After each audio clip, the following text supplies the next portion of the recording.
wanna go off and I don't think you wanna go off the deep end. I don't think you wanna give me a reason. Great John on the beat, by the way. My body different. Shorty said she tryna kick it. I'm in the mouth, son, like a dentist. Cooking up, I'm in the kitchen. Big bro, I took a L. But now I'm back, gang winning. Look, and I'm doing well. Don't even ask how I'm living. Niggas ain't real, they cap. Ride around with the C lay back. They told me to chill. I'm itching to teamed up with the boy Mark the Mentor. Are you ready to take your trucking business to the next level? With Truck.Pro, you get access to the best load board in the game, giving you the tools to find higher paying loads and streamline your operation. And right now, you can try the Pro plan free for 30 days, a $159 value. Click the link in the description to claim your free Pro plan and start making smarter moves for your trucking business today. Warning: the following content contains strong language and may not be suitable for children. This content is primarily for adults, as this is a trucking channel and truckers have filthy mouths. Please don't tweak if I say. Viewer discretion is advised.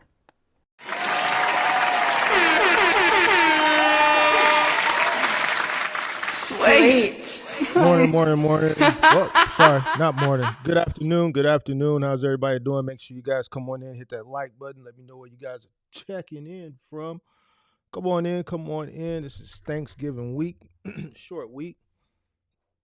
But this is the week that everybody waits all year long for this one little weekend so they can get rich over the next 7 days. So we're going to see how it turns out this year. Come on in. Make sure you guys hit that like button. Subscribe to the channel. Turn on all post notifications. Shout out to St. Louis. Shout out to GOAT. Logistics. Shout out to all the MGMs. Happy to deliver. Ballhead. What's going on? Who else we got? Shout out to Kirk Everblessed. Shout out to Kelvin. Holiday weekend. I remember last two holiday weeks. Not much engagement.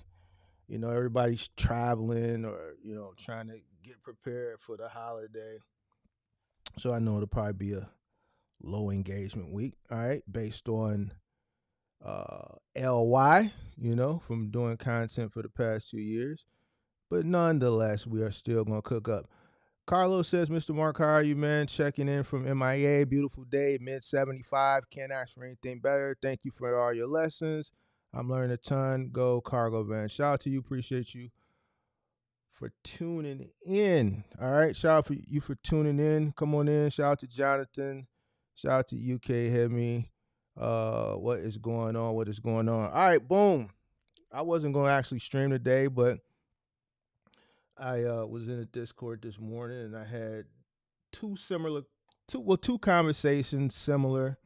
One, they were both about pricing, which I said, I guess I can talk about this. I haven't done a live stream dedicated to pricing, right? So my first conversation earlier this morning, about 9:30, 10 o'clock this morning, was with someone who has a licensed moving company out of a state, and they're just struggling with getting clients, right? So struggling with getting clients, I'm listening. I'm not really saying nothing in the Discord. I'm just listening, and that's when I kind of jump in. And then the second conversation I had, but I'm going to get into it, but to sum it up, that the reason why he's struggling with consistent work is because he's charging too much.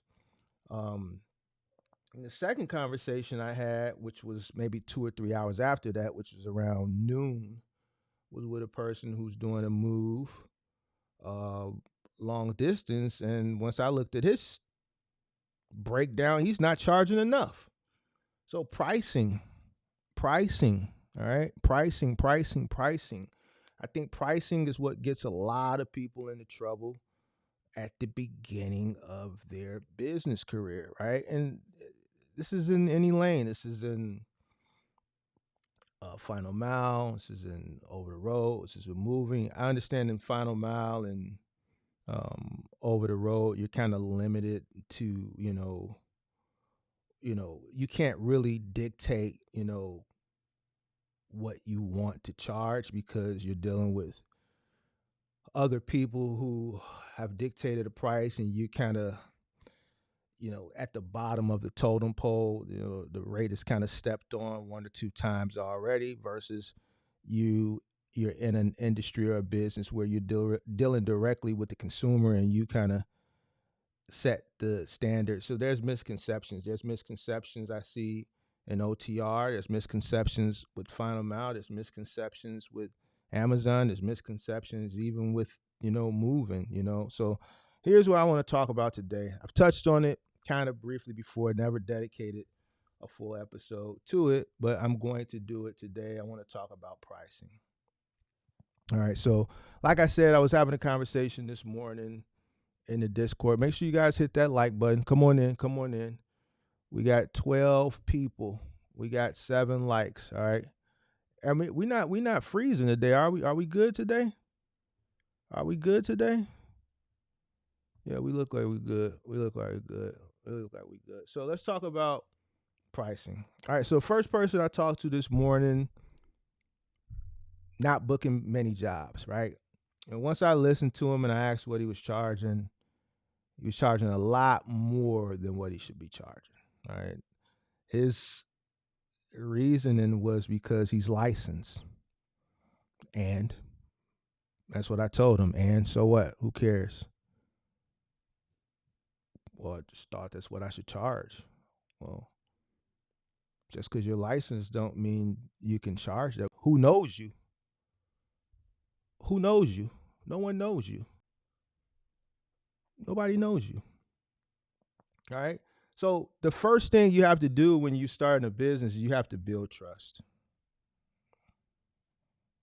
Why would someone pay you an exorbitant amount of money, which may be competitive to some of your top tier competitors, but you haven't proven yourself like these people that are in the space that are charging that much money? No one knows you exist.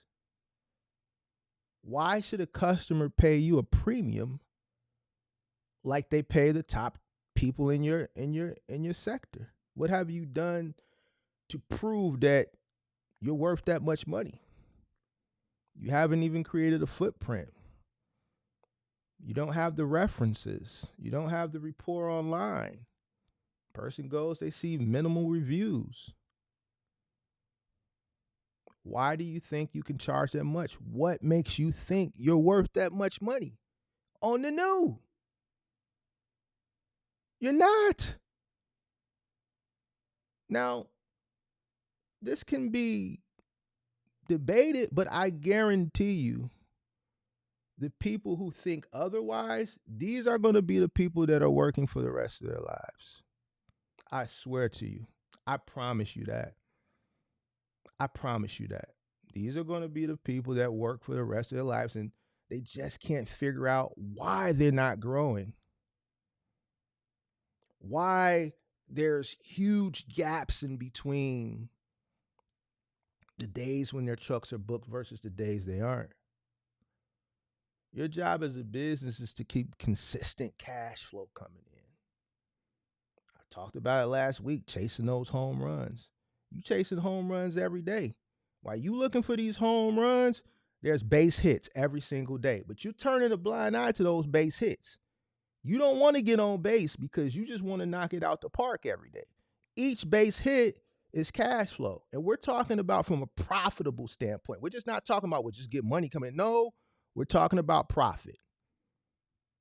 We're talking about knowing our costs, understanding what it costs us to run our business, but instead of me overlooking this job that I may only profit $150 because I'm chasing this job every single day. I'm chasing this $1,000 profit job, or I'm chasing this $1,500 profit job. So I'm sitting every day searching for $1,500 profit jobs when I'm getting calls for 150, 200, 100, 75, 300, but I think I'm too good for these little bitty jobs on the new. Eventually you can get to a point where you can, turn, that's later on down the line. You got to get to that point where you can turn things away. You don't turn your nose up to profit when you don't even have a proof of like you're not you're not even proven yet.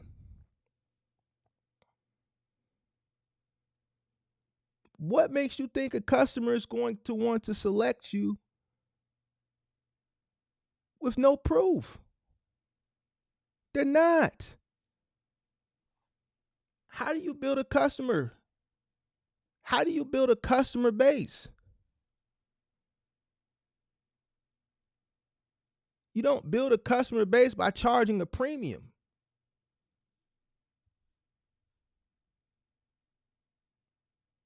You charge a premium when you have a customer base. When you have a loyal customer base. When you have created a loyal customer base, they'll pay you whatever you want. Because this is a person, this is a consumer, this is a customer that has already utilized you before. They're comfortable with you. And as the rates go up, they're willing to pay higher rates because they know the product, they know the service, they trust it, and they're willing to pay more for something that's proven than pay less for something that's risky. Each time a customer hires someone new, they're taking a risk. Me personally, I'd rather pay more for something that's proven. Especially like if it comes to something that's coming into my home. I'd rather pay a little more for something that I know is proven than pay less for something that's uncertain. Coming in, you want to stand out. How do you stand out? By creating competitive prices. You have to build a clientele base. You're not going to be able to build a clientele base if you don't stand out. No one knows you.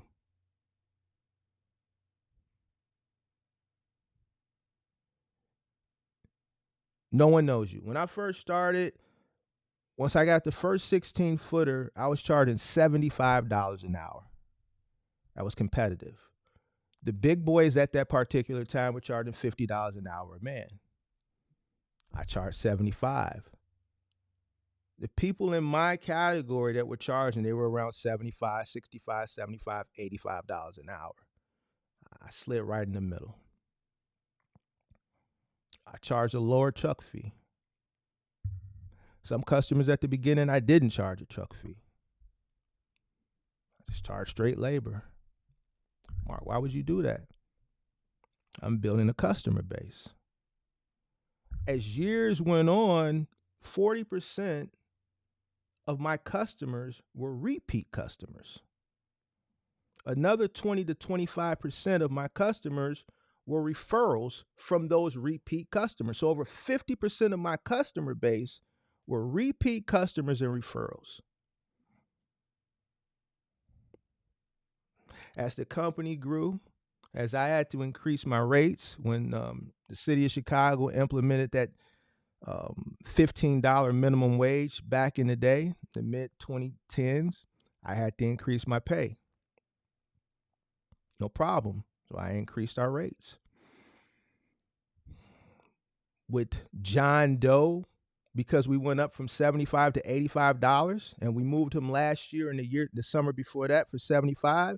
And then this summer when he called and it was time to move again, and it was $10 more, did he say, you know what, let me call you back, let me go shop around? No. Why? Because the last 2 or 3 summers that we moved John Doe, his items got from point A to point B without being damaged. Nothing was stolen, nothing was missing. A great experience. This is why John Doe called us 3 consecutive summers. So John Doe is going to pay the extra $10 instead of taking a risk to save $10 on something that can come up broken, and then he's going to get 30 cents per pound per article because he's not going to take the insurance anyway. He's going to pay the extra $10 an hour because he trusts our company. We obtained Mr. John Doe when we were cheaper, when our prices were were more competitive. And as years went on, and obviously the cost of living goes up, or your city implements a minimum um, a minimum wage that's higher than the state minimum wage to keep up with the cost of inflation or keep up with the cost of living, and we increase our prices, no problem, because we have a consumer base. We fought for our consumer at the inception of our business. Volume. I always talk about volume, but you know, here's one of those things that people just don't get. No problem. You don't have to get it. The the concept is there. It's proven. Don't take my word for it. Go behind me and do your research.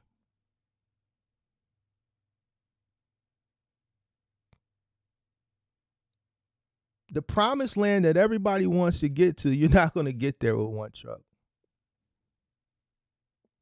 I promise you that. The promised land. There's people that are content with one truck, but a lot of people, when you talk to them, they want to get to this promised land, this financial freedom,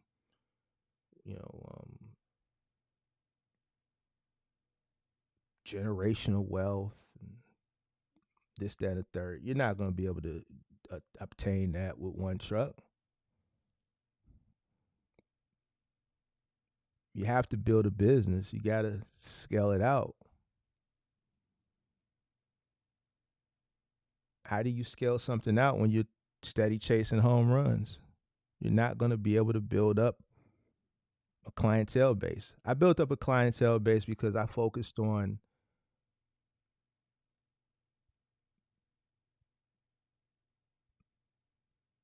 base runs, not home runs.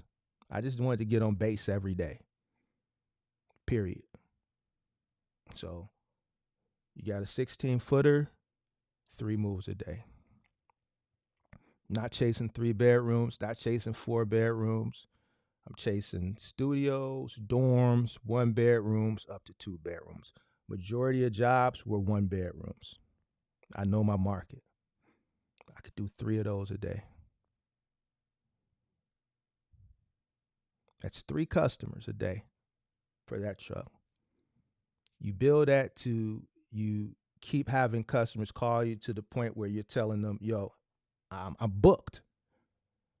The more times you tell people you're booked, this is the business telling you you can scale. And there's the misconception about scale. People think, oh, well, once I get a truck and then I understand what I'm doing, I can scale. No, you can't. I always say the business is going to tell you when you can scale. How do I know when it's time? When you're constantly telling people you're booked. If you can't book out your truck 7 days a week, then how can you scale? You don't even have enough work to keep your truck running 7 days. You talking about a second truck? When you can book your truck 7 days a week and you're still getting customers calling you and you're telling them you're booked, that's the business talking to you. How do you get customers to keep calling? How do you book your truck out 7 days a week? By working for free. You guys got mad at me when I told you to do that. When you come home at the end of the day and you're done with your job, what are you doing to market your business? If people don't know your business exists, how are they going to call you? Are you reminding customers at the end of the day? Make sure you go on Yelp. Make sure you go on Google. Make sure you come back to Thumbtack and leave a review.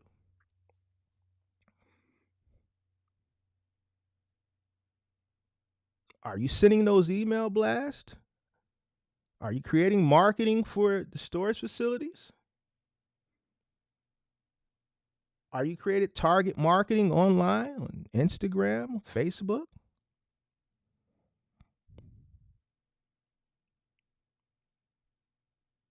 If you're licensed, are you creating designs with the company that's going to wrap your vehicle? Are you setting a budget aside to wrap your vehicle?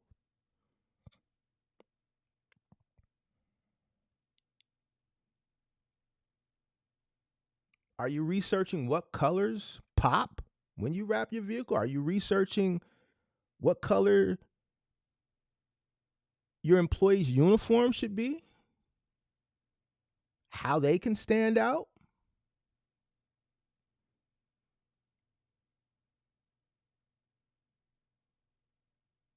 How are you marketing your company?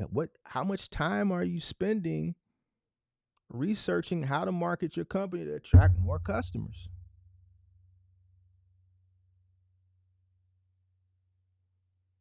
Everybody wants the home run. Okay, you focus on the big job every day, you're only dealing with one customer. I dealt with 3 customers per truck a day. Increase to 2 trucks, that's 6 customers per day. Increase to 3, that's 9 customers a day. Doing small jobs, hitting those base hits is allowing me to get in front of more people on a daily basis. You go in there, you do 3 jobs on this truck a day, 3 jobs on that truck a day, 3 jobs on this truck a day. You do 9 great jobs. Now these 9 individuals are acting as brand ambassadors for you versus that one person. Because some of you guys, you just want that big home run every day. I'd rather take 9 base hits because now I got 9 customers a day versus 1. And those 9 customers are acting as brand ambassadors for me. We're talking about moving. I look for that home run every day. Okay, a home run is a house move, 3, 4, 5 bedrooms. 99.8% sure that if I move this home run this year, I charge them $3,000. We're there all day at $3,000 move, whatever, $2,000, $2,500, $3,000, $4,000, $5,000, whatever it is. I'm 99.8% sure I may never hear from that customer again.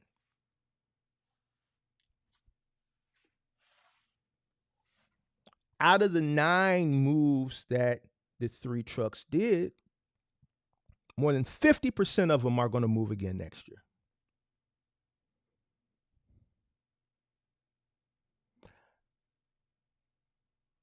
Most of these people are yuppies, young urban professionals.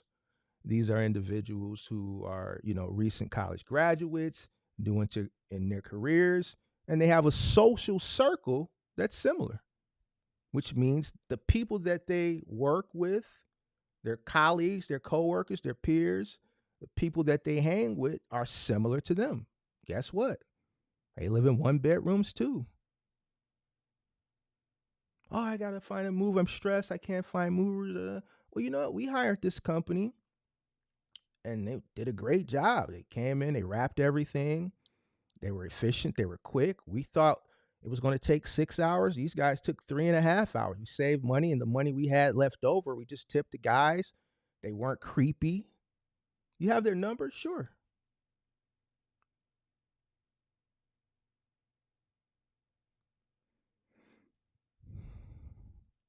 Are you attaining these type of customers when you're charging a lot of money? Of course not. You get more customers when you charge a competitive rate.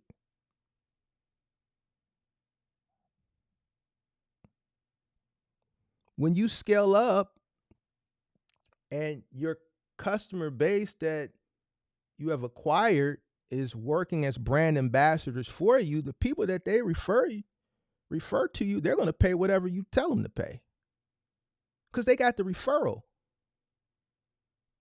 If someone calls you and say, hey, John Doe referred me to you, when you hear those words, that's a 99.9% sure you're going to book that customer.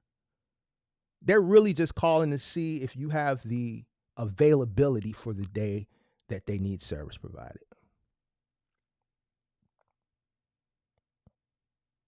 You'll never get a consumer base to act as brand ambassadors for you if you're pricing yourself out of the game, especially at the beginning. No one knows you. You make your money in volume, but For the life of me, people don't seem to understand that. I say things like cheap freight and things, people misconstrue it. Everybody wants the home run. Even in middle mile, you want to create dedicated customers. What makes you think a person, a shipper, or a 3PL is going to give you something that's guaranteed at a premium and there's no proof of concept there? What's on your resume? What references do you have? What happened to building up a portfolio of references?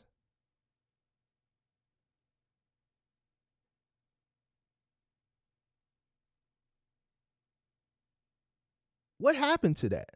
We got a bunch of new people that are coming into this industry now and think that you can just come in immediately and just go up here like instantaneously. What happened to building a rapport? But then you hear things like, man, know your worth. Oh, fuck your worth. Know your worth at the beginning? Fuck your worth. Build a reputation. When you build a reputation, then you can play the know your worth game. No one knows you. You don't exist. Who the fuck are you? Know your worth. You know what? I knew my worth, but I also knew that if no one knew me, how could I one day eventually charge my worth? I have to make sacrifices at the beginning and take small profits, not operate at a loss. Because, people like to run and misconstrue things. Understand what it costs you to operate your business. Take smaller profits to build a customer base. You're competing the most at the beginning. How do you charge a premium when the people up here, especially the franchises, have marketing budgets of $1 million+ a year? You can't compete with that. The only way that you'll be able to price yourself up here is by building a loyal customer base. I was talking this morning in Discord. Guys charging what 2-minute truck charges. One truck versus a national franchise. You have one truck. You're charging what they charge, a national franchise. They're spending millions of dollars in marketing. They have millions of dollars in their marketing budget. Millions. They have franchisees across the country. You can't charge what they charge.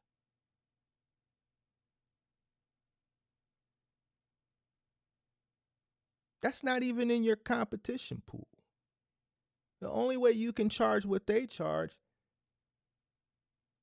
is when you build a consumer base that grows with you. And as time goes on, due to inflation, due to wages, cost of living, you slowly increase your rates. You have to attract volume. Volume is what gets you to the promised land. Not hitting home runs, because you're not going to find a home run every day.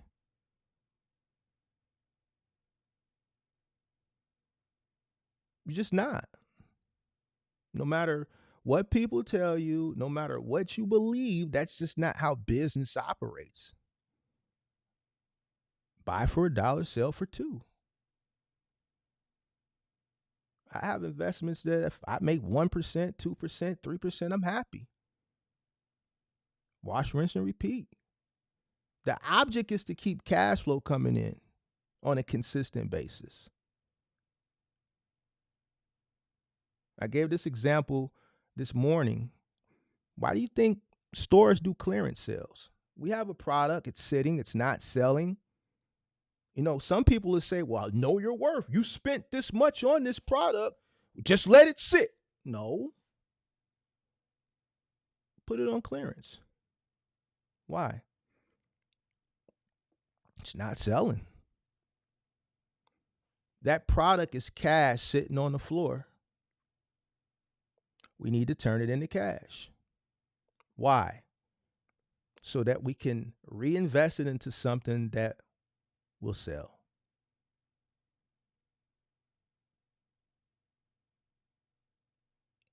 Every business understands consistent cash flow is the key. Consistent cash flow is the key. I'd rather chase 1 million base hits than chase 1 home run. The people who understand that are the people who keep consistent cash flow. The people who don't are the people running around, truck sitting, trying to figure shit out, complaining. Oh, they're taking cheap freight. Oh, the migrants are charging this. Oh.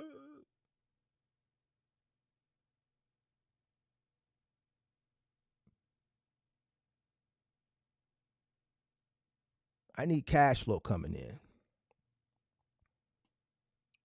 every single day. I need net positive cash flow coming in every single day.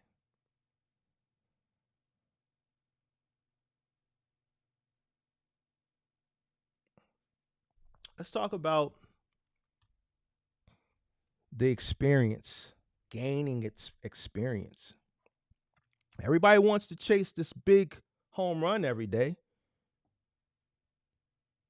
From the inception of your business, and you want to charge a premium with lack of experience. Why should I pay you a premium with a lack of experience? This goes from moving, this goes from middle mile, final mile. Like, why do people think they're going to get top dollar with no experience? I'm not paying you top dollar with no experience.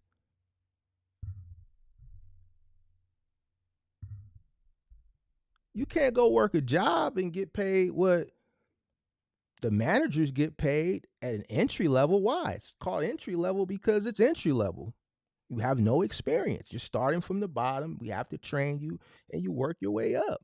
The people who are getting paid up here, who are in management level and upper management, they've been with the company for a while. They've worked their way through the ranks. And as they work their way up, their salaries increase. It's the same thing. So you're charging a premium with no experience. How is this possible?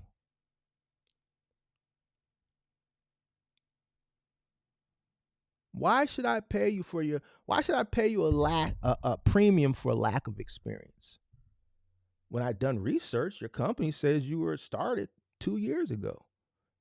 You got 20 reviews online.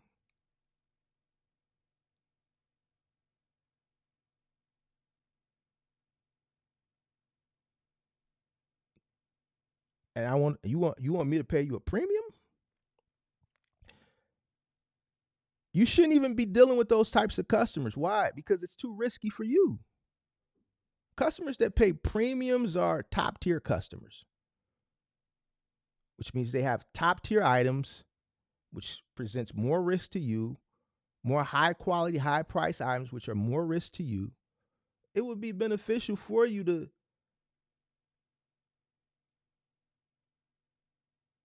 deal with a smaller or lower level tier customer whose items aren't as expensive, less riskier, which presents you an opportunity to learn at a fraction of the cost of the learning curve. Goes back to what I say when I started, I was doing the Craigslist jobs, and I would put the ad, guy with a pickup truck will do small moves and deliveries. Because the ad was direct, right? Consumer knew that the person had a pickup truck. Mark isn't going to put his items at this point in his life on the back of some guy's pickup truck. But if Mark was a struggling guy that was renting a room, who's just new in his career, who was working on a minimal budget, and my furniture, was, just hand me down dumpster diver furniture that was scratched up anyway that I really didn't care about, and I'm working on a limited budget, then absolutely, I call a guy with a pickup truck. Why? I only got $200. So we need to get in and get out. I need to find the best bang for my buck. Listen, don't wrap this shit. It's pieces of shit anyway. I just don't have the resources to get to point A to point B. I don't have anyone to help me. So pickup truck guy, come get this shit. Just throw it on a pickup truck. Let's get there because I only can pay you within the 2 hours. That's the customer you want. That customer ain't tripping on no damages. He ain't tripping on no scratches. The place he's moving in probably ain't tripping if you nick the wall. Right? Because he's not moving in the Trump Tower. He's not moving in the Trump Plaza. He's moving in a place that's probably cheap, that's probably roach infested, because that's all he can afford. So they ain't really tripping. You know why? Because the hallways are nicked up and scratched up. The carpet is old from people moving in and out, and they not investing a lot of money. That's why the rent is so cheap. It's not like moving in one of those buildings where, you have to present them with a COI just to even get in the building. They won't even let you get in the building to move nobody in or out unless you present a COI, send it to your broker, add them as additionally insured, add the property management company as a certificate holder, add all the members of the board as additionally insured, add the property management company. They send you a list of verbiage to add before they say, okay, you can come in this building and move somebody in or out.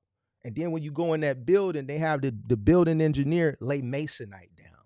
From wherever you come, once you get to that floor, the 50th floor, as soon as that elevator door, they got the best carpet, the best paint on the walls. They got masonite already laid down from the freight elevator all the way to the unit you move. Some of y'all like, what the hell is masonite? See, that's a different type of customer. That's not the customer you want at the beginning. That's an experienced customer move. Why? Because there's a lot of liability at stake. A lot of liability at stake. That's one of those buildings where they doing a walkthrough with you before you even attempt to even unload one piece of item off the truck. You got to do a walkthrough with the building engineer and point out whatever you see. Because if you don't point it out at the end of that job, if it's a snag in the carpet, they're going to put it on you. You already had to add them as additionally insured. That's not the type of customer you should be dealing with on the new. Because I know a lot of y'all struggling right now with your box truck. Y'all talked about moving 2 years ago, but I know y'all taking moves on the side, small moves on the side. Running one of them buildings and nick a wall or damage a wall, and let one of them the property management get on your ass.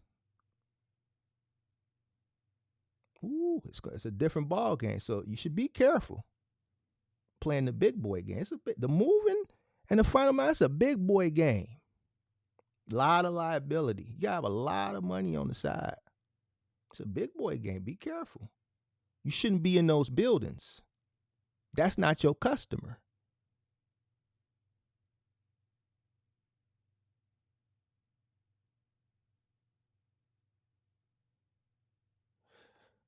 You starting at the bottom with a consumer that's similar. Guess what the yuppie does?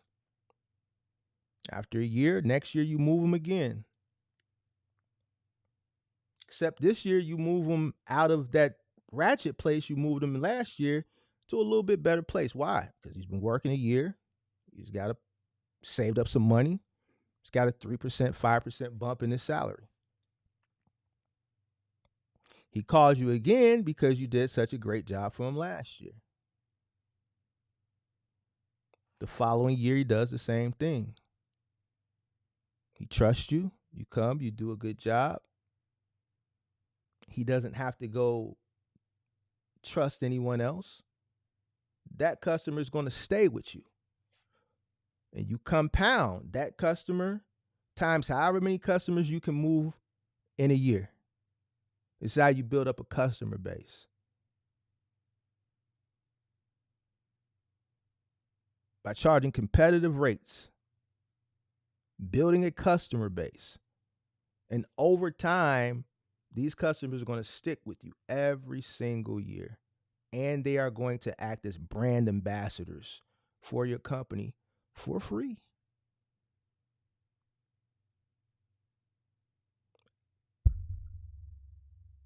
This ain't hard. People make it hard. Why? Once again, everybody's chasing a home run.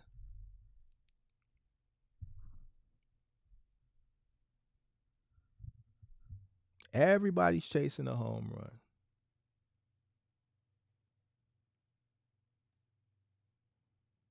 You haven't tested the market.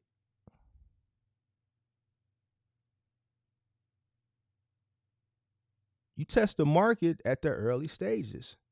This is kind of what I'm talking about. You know what customers are going to pay what.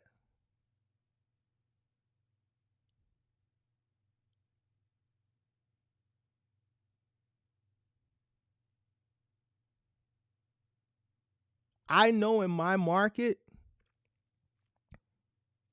and I'm keeping it a buck, black people ain't paying movers. It's just not. They're going to go to U-Haul. They're going to get four in them. And they're going to do it themselves. I can tell you some stories of people that's called me, black people. I remember one lady called. I'll never forget this. I swear to God on everything I love.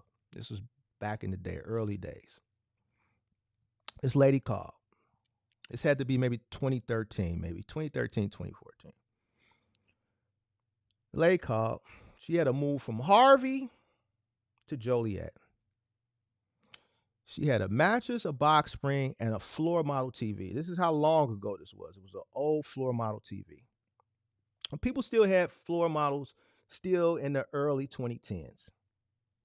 She had an old floor model TV, a mattress, and a box spring. She called my company. Now, I already knew when I answered, she wasn't going to book once I told her the price by the way she talked. Now, I ain't finna mimic the way she talked. She called. She asked for a quote. I gave her a quote. We going from Harvey, Illinois.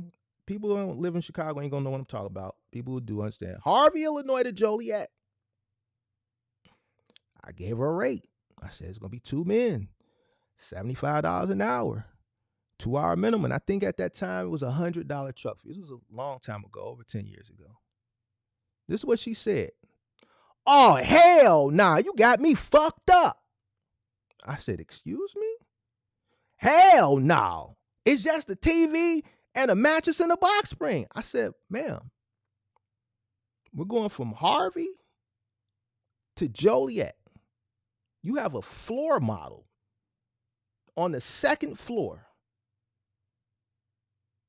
And you're saying it's going to a second floor.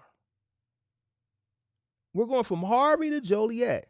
I said, what are you willing to? I was just curious. I said, what were you willing to pay? What do you think something like this is going to cost? Shit, I was thinking like $30. I said, $30? Yeah. $30. So you want me to send 2 movers to move a floor model TV from the second floor into the truck, matches a box spring. The travel from Harvey to Joliet is more than $30 by itself.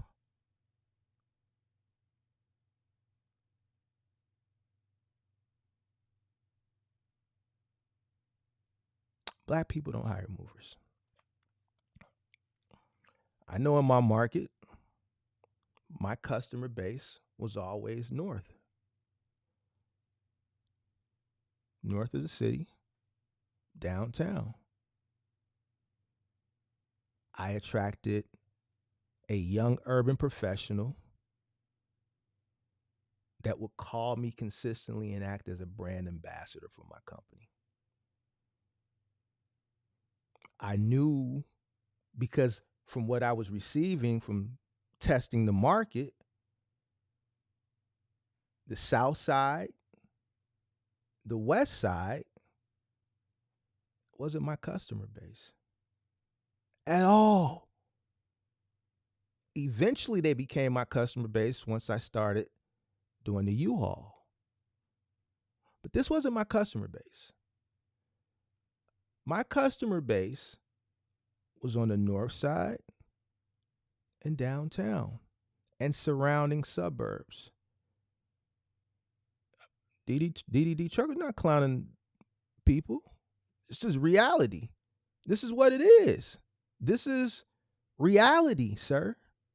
This is business. You have to know the demographic of the individuals that are going to frequent your business. You have to know these demographics. It's not clowning. This is facts. You come to Chicago, you go to another market, and you spend marketing dollars marketing towards a demographic that ultimately spends their money with U-Haul. You're going to be wasting your time. You're going to be wasting money. It's not a clown. It's a fact.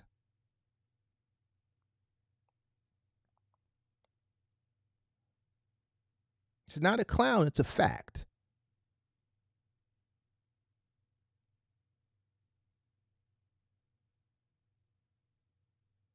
Because I could tell you stories about when we did move them. You want to hear some of those stories? You want to hear some of those stories on how those jobs went? It got to a point that when certain communities wanted to go through and book those jobs, I would find a reason to not take them. So it's not a clown. I'm a realist. I'm going to keep it funky with you. It is what it is. I love my people, but I'm in business to make money. I'm not in business to take losses.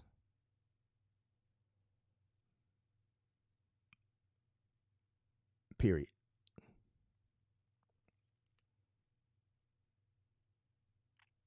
When we tested the market in our community with the customers that did book us, it was always something. They would always try to find something.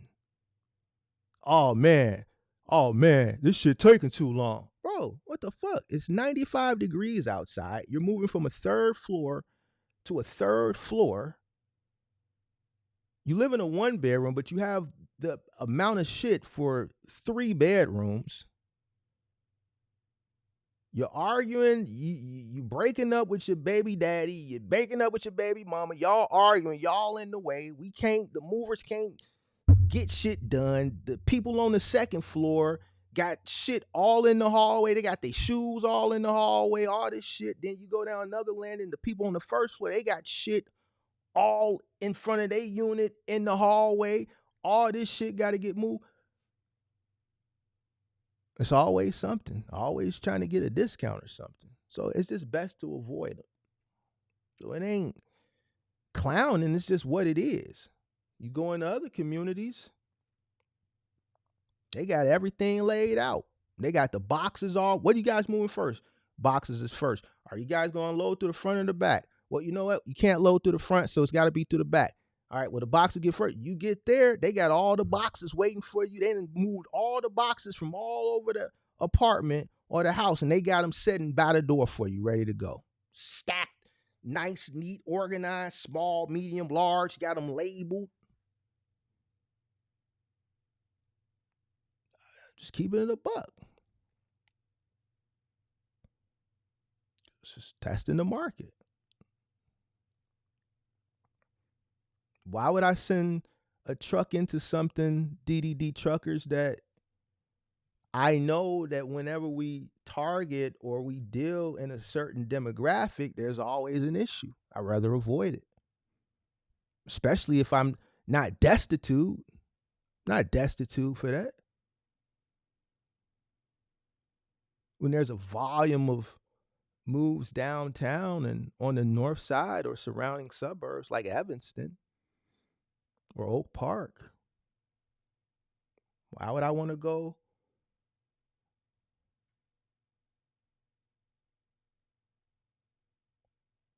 in the middle of the hood?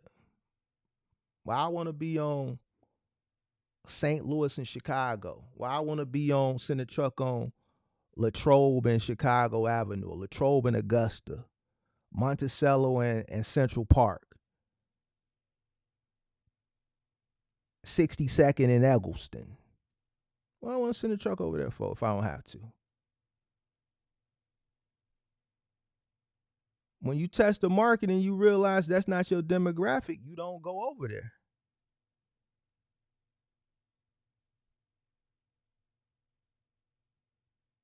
Word of mouth. Over the years, a lot of my customers came word of mouth. Why? Had a really big consumer base from focusing on small base hits, small jobs. In these small jobs and providing good customer service, these people acted as brand ambassadors and word of mouth spread. This is marketing that you can't pay for.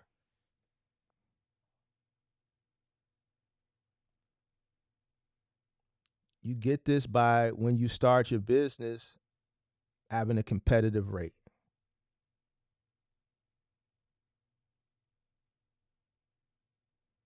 People will share their experiences with other people, their colleagues, like I said earlier, their family members, and those people that call you 9.5 times out of 10, if they call you and they said you were referred, they're going to book you. They're just really calling to get the availability and to firm things up. In an industry like moving, it's personal. You're coming into a person's home. They don't know you. You're dealing with their personal items. There's a lot of stories about movers, things coming up missing, holding people's items hostage because you're trying to upcharge them. Once you load the truck, you say, all right, well, you got to pay us this much more. And if you don't, we're going to take it until you do. So moving is something that people are very, very nervous about when they go about hiring someone. There's a lot of shady movers out there. There's a lot of rogue movers out there. So when you get a referral from someone that has utilized your services, if they call you and say, hey, you were referred, you moved my brother, you moved my colleague, you moved my boss, they're calling to book you. They're just calling really just to firm up the details. This is why it's imperative that you do a great job. To be honest with you, I'd rather have trucks doing more delivery up to 2-bedroom jobs than 3, 4, 5, 6-bedroom jobs. If someone came to me and said they wanted to start a company, I would tell them to get a 16-footer, especially if they're a big market with a lot of apartments. They're going to build a bigger footprint a lot faster than chasing those 3, 4, 5, 6-bedroom moves. Because you're never going to see that customer again. Never. That customer is not going to come to you again. That customer is not going to be a great brand ambassador for you again. You want to chase those apartments. You want to focus in volume. It's going to allow you to scale and make a lot more money a lot faster.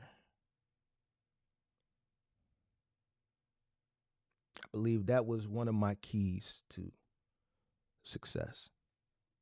Unbeknownst to me. A lot of the stuff that I'm telling you guys, it's from my experience. You can do what you want to do. So like Dee Trucker said, as a business person, like I said, I love my people. I just got to go where the money's at, bro. That's it. Like, I'm not finna waste my time playing games, bro. The money is that away. So that's where I'm going. Even though we're based in the hood, you never saw my trucks in the hood. They was leaving the hood because the money is that away. I'm going where the money is at. I'm going where there's less headaches. I'm going where, I don't have to worry about a person trying to take advantage of us.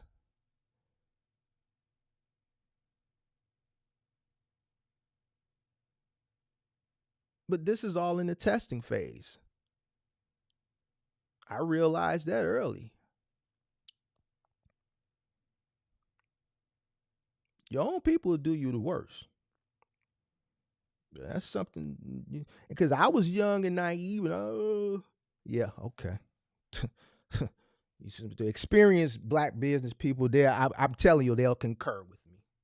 So it is what it is. And I know you Hispanic, same situation. You didn't catch me in a little village. Shit. The hell no.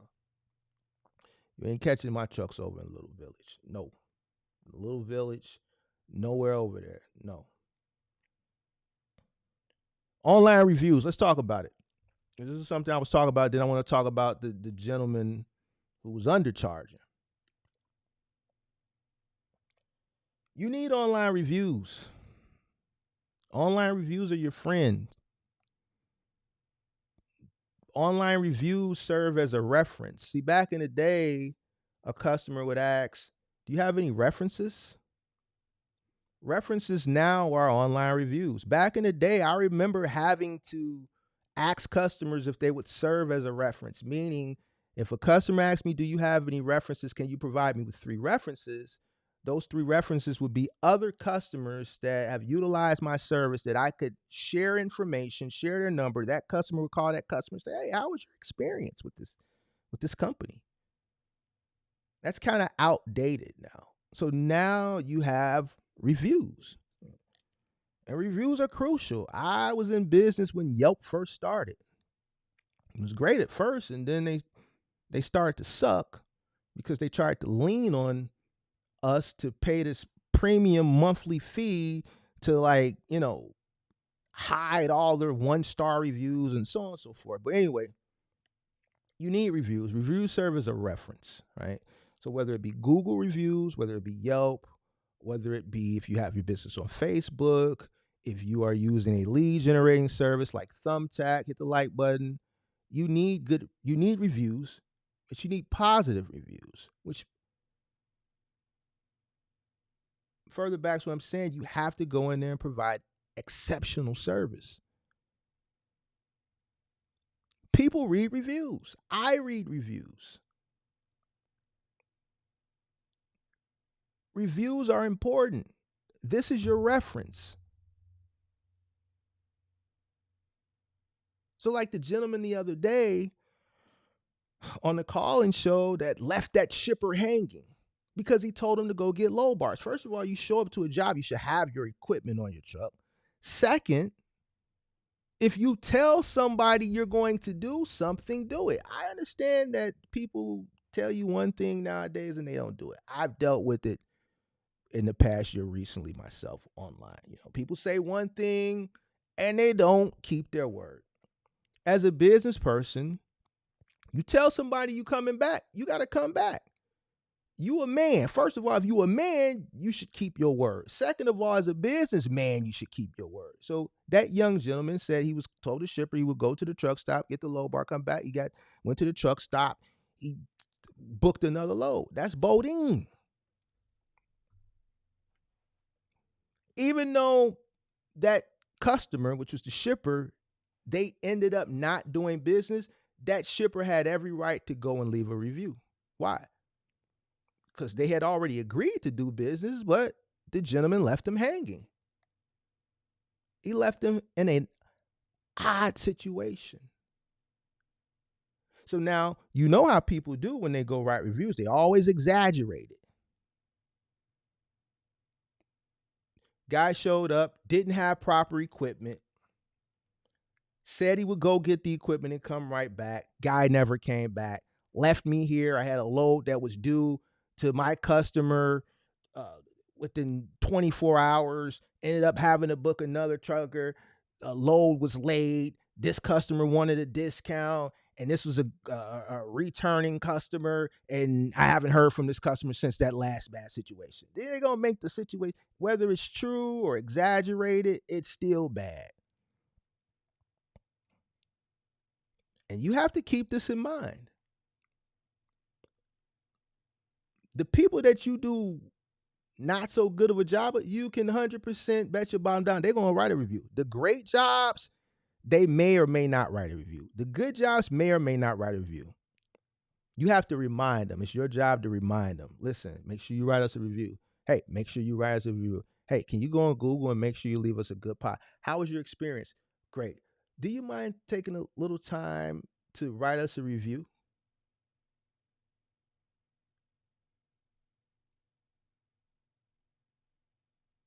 Thumbtack has the pre-generated thing that you can just hit the button and it'll send in a pre-generated script of reminding the customer to please leave a review. This is your reference point.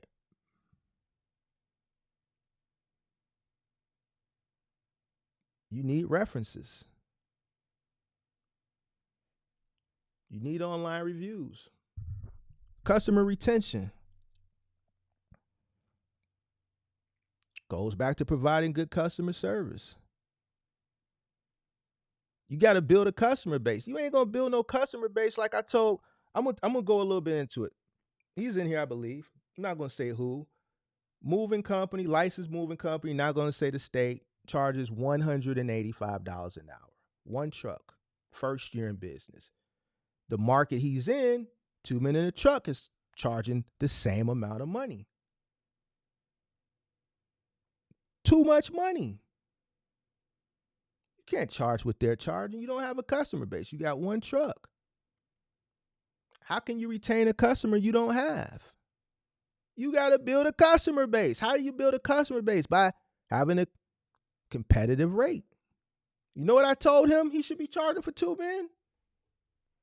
Somewhere between $85 to $100 an hour.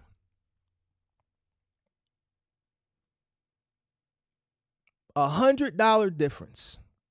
Now, some of y'all probably, what the hell are you talking about? Because you don't know no better. If I'm paying 2 guys $20 an hour, that's $40. And my competition is charging $75, $85, $95, $90, $100 an hour. Why am I charging $185? Well, you need to be charging somewhere between $85 to $100 an hour. You're still making 100% profit off the labor, even if he's not on the truck. But see, here's the caveat. He should be on the truck. You got one truck. You should never not be on the truck. You got one truck. $85 an hour. You got one guy. You pay him $25 an hour. You're making $60 an hour plus your truck fees. That's great money. Why are we charging $185? Why? That's why the truck is not moving every day. $60 an hour times 3 moves, averaging each move 3 to 4 hours. Do the math. Now you got the difference of a truck moving a day or two a week, if that, to moving every day, all day a week. Why? Because you're turning over your leads. Greedy pigs get led to the slaughter. Greedy pigs get led to the slaughter. So if you're making $60 an hour off the labor every single day consistently, that beats charging $185, competing against 2 men in the truck, all my sons, family and sons, college hunks, and all these companies that have millions in marketing dollars. And this customer calls you and then they call them. You're one guy with one truck versus The other companies that are charging this much, that have a proven name, visibility, and then not just to mention them, you got all the guys that are charging the competitive rate of $100 or $90 an hour. Where do you fit in? You don't. So now all those leads that you're paying for are going to waste, because the cesspool of competition that you should be competing with is $100 cheaper. There's no way you're going to compete with these guys at their rate. You have nowhere near the marketing dollars that they have. You only got one truck. The only way you compete with them as a small business is when you have a customer base already in place that has grown with you to that rate. The reason I was able to charge during the pandemic $200, $250, $300 an hour, $300 an hour, obviously for third to thirds or fourth to fourths or thirds to fourth or fourth to third, because these were repeat customers, or these were customers who were referred from repeat customers.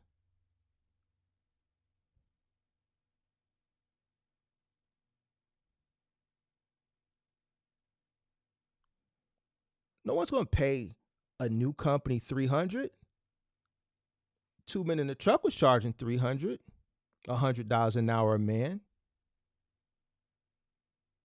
But if a customer called me, a new customer, and they called them and they got the same $300, more times than not, they're going to go with them because they're a bigger name. Our price is the same. So what's going to differentiate us? A bigger name. The reason why I could charge that much, the same amount that these guys are charging, because these are customers that had already been using me. So what's my marketing speech? It's the pandemic. We're short-staffed. It's COVID. These guys are moving with masks on. So on and so forth. You're a third floor to a fourth floor. You're a fourth to a third. You're a fourth to a fourth.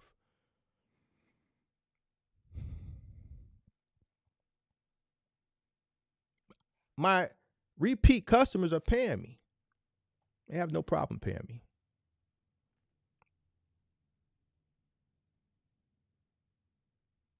You can't compete when you don't have a name against a company with a name. So yeah, I told them $85 to $100 an hour. I guarantee you, it's just like the guy that called in the call-in show earlier this year. Same situation. I forget his name. He called in 3 or 4 times.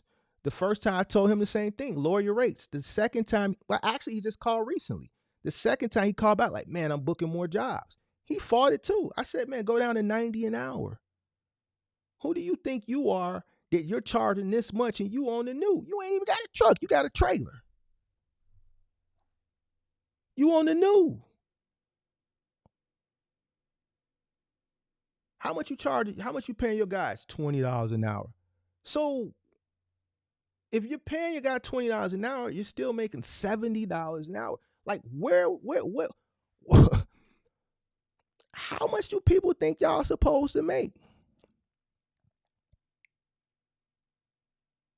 Well, I didn't think about it like that. That's more than 100%.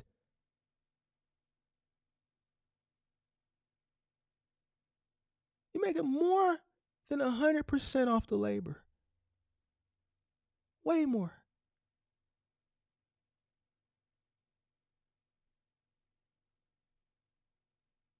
Now you're booking more jobs. Now the leads that you're paying for, you're turning over more leads. You're getting a better return on your investment from the lead generating service like Thumbtack that you're paying for. You're losing money in all aspects when you're charging more than you're worth. You got to build a reputation to get up there, or a clientele base. A trusted clientele base that's going to spend money with you because they've grown with you. And that's just that's how you build sustainable growth. And that works in any aspect. You can take that in any sector. The object of a business is to build sustainable growth over a period of time. You can't sustain and build sustainable growth when you're hitting and missing. You got a truck moving today because you're chasing a home run, but tomorrow you're chasing this home run, but it's only base hits. So now your truck don't move because you're overlooking the base hits because you're chasing a home run that ain't going to happen today. It ain't going to happen tomorrow. So you done turned down 2 or 3 days of base hits chasing home runs. And when I'm telling you, when I'm saying base hits, I'm not talking about operating. I'm talking about knowing what your cost is. But taking jobs that you may not deem are worth your while. They're paying, they're profitable. But you think you're too good. All right. I don't know. Maybe I'm old fashioned or old school, but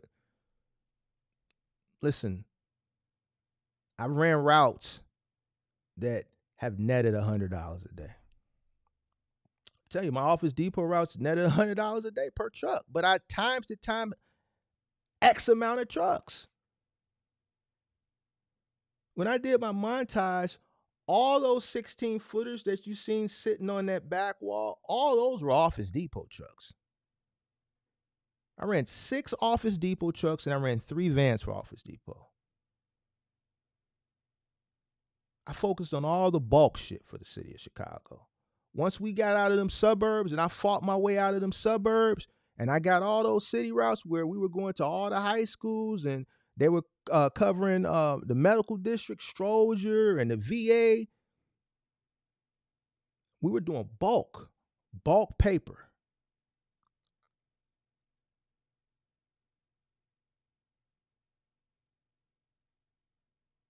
I fought. Why did I get it? Because I proved within that 3PL that we can get the job done.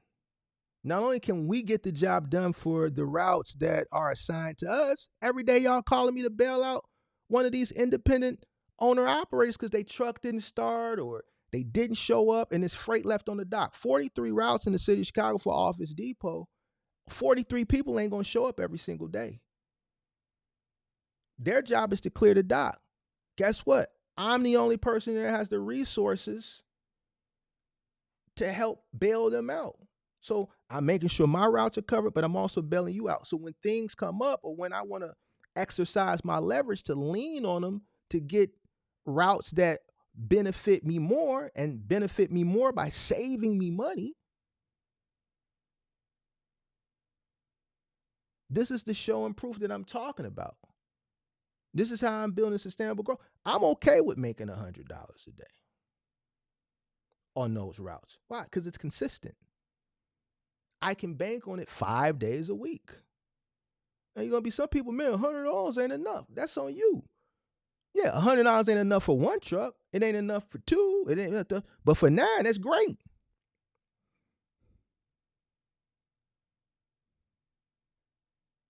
That's $900 a day net across 9 trucks. That's great money.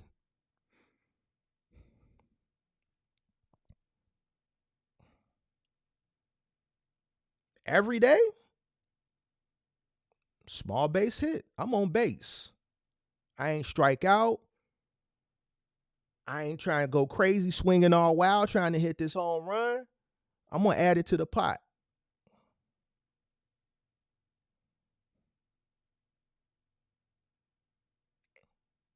And it's going to just compound over time. So I'm not telling nobody nothing that I haven't done or hasn't worked, or I'm pulling like some type of shit up out of, thin air that I'm just making up because it sounds good. This is most businesses' model. Walmart, most of your favorite mega carrier trucking companies operate on thin margins. It's about volume. If that's what you're chasing, that's what it's about. There are people that just want to focus on their own truck. But the people that focus on their own truck, you know what the thing is with them? And I think where people are out of touch at, when I talk to people, when people come up and say, oh, I just want to get a truck and get this stream of revenue, and then they get upset because what they thought they were going to make, they're not making, it's because they're not on the truck. See, the individuals that focus on their one truck that are okay, that don't complain, is because they're on it.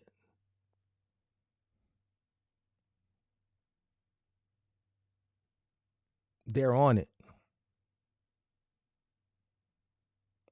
And I think that's where a lot of people lose touch. Like these guys that get this truck and they think they're going to make a whole bunch of money with this one truck that they're never on. They're going to hire a driver. They're going to hire a team. This is why they get upset, because what they're expecting to get, you're only going to get that with working in volume.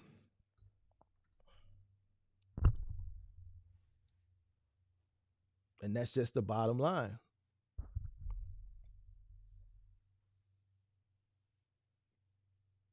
Now, the second situation we had earlier with a guy who was in the Discord, he just completely undercharged. I looked at what he sent me to look at and we went over. He just undercharged. Let me tell you guys something about going out of town. There was a video from a content creator that got sent to me a bunch of times, and I saw this content creator get ridiculed in his own chat, his own comment section. Gig content creator. I'm not going to say his name.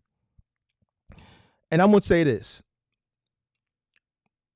The people in the chat that were going back and forth with him were right. Now, if you know, you know. And here's why. And I think he follows my channel. I saw he follows the channel. So if he's watching, you know. Let me explain something to you.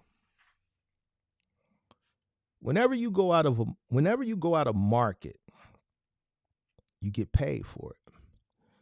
If you are doing a job out of market,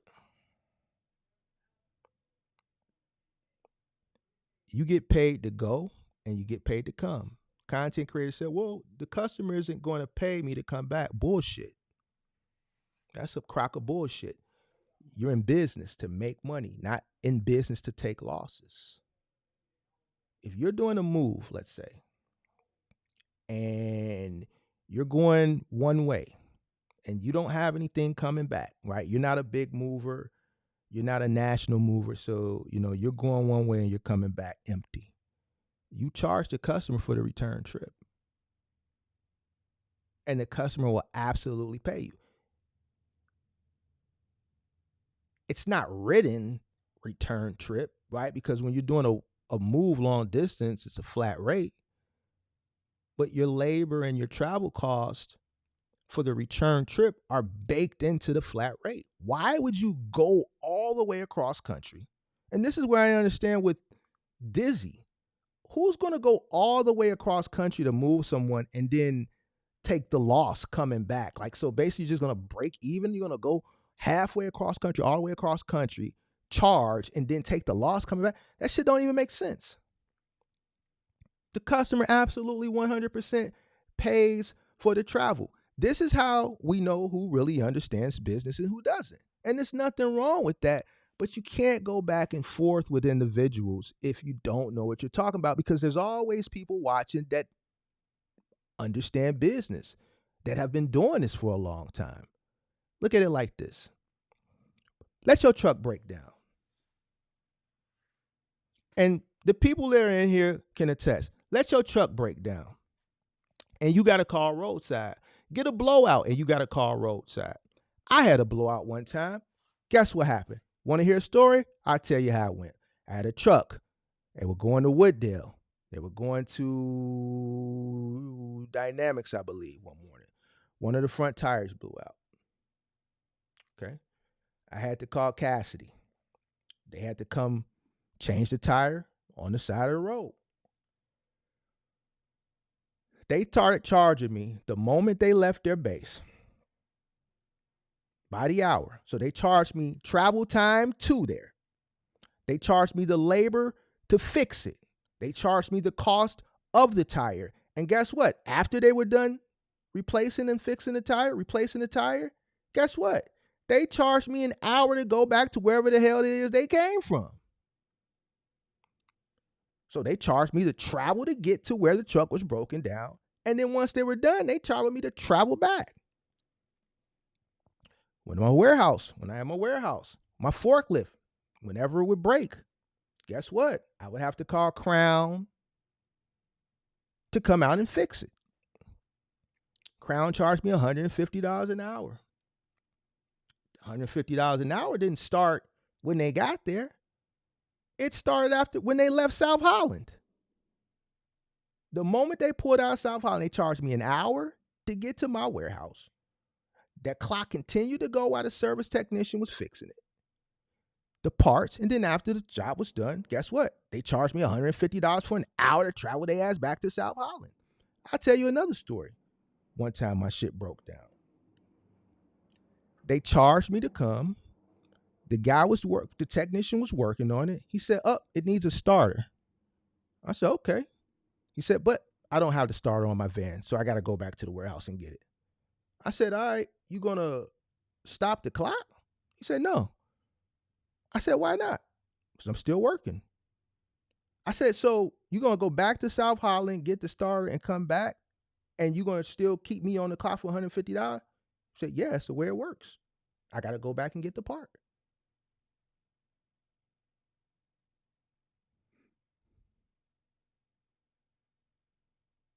Where do people get off thinking that you don't charge for the return trip?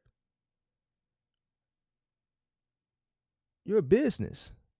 You don't incur any cost. That's the point of being in business. You don't incur the cost. You charge the customer.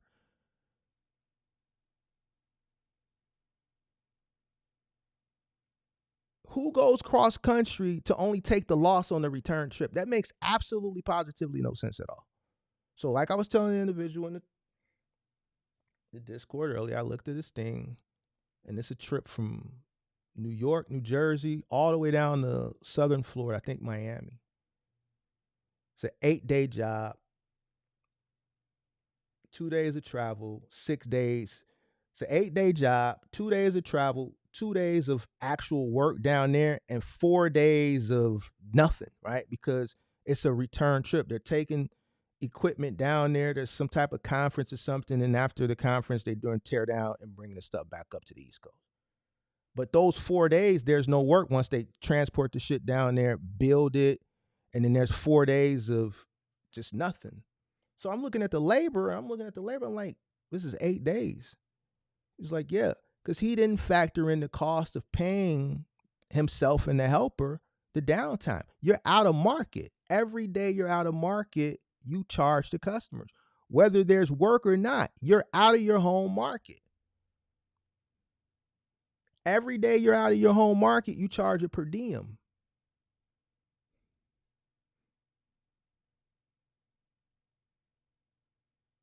Your travel, you charge the customer for the cost of the travel. And guess what? The labor. Not just the cost of the travel. Traveling is part of the job. It's work. You're driving. You're out of market. The customer pays for that. So here's what I'm talking about on this live stream. You have people that are coming to business. They're either too scared to charge what's fair or the minimum, or they don't know all the points where they can charge a person, or you have an individual that charges too much.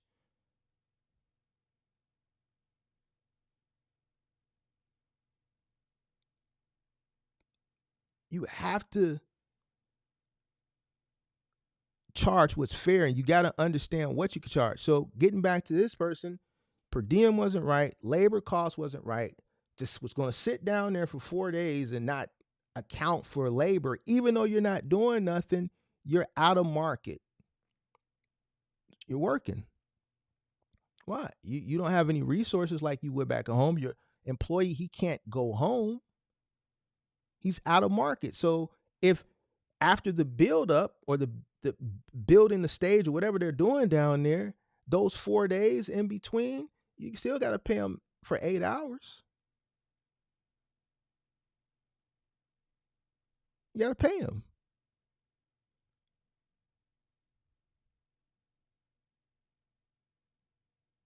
Because that would have been a job that once he would have got to doing the job, he would have realized he underbid.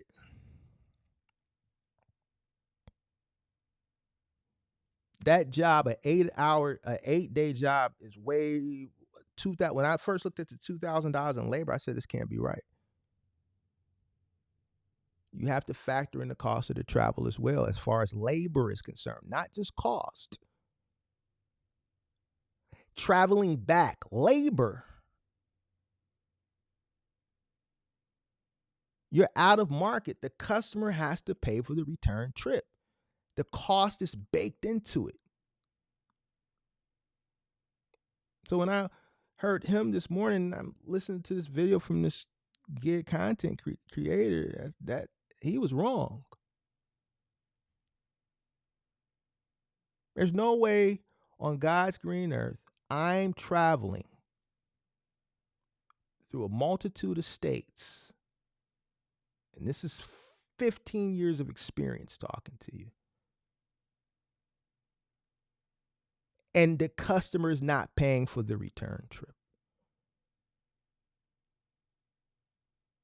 Because when you sit down and you give a customer a quote, you calculate the cost to do the job. Part of the job is returning back. Why wouldn't I charge the customer that? I'm charging you a cost to do a job. It costs fuel to get there. It costs fuel to get back. Getting there and getting back is part of the job. This is why I say you have to be careful the information you consume.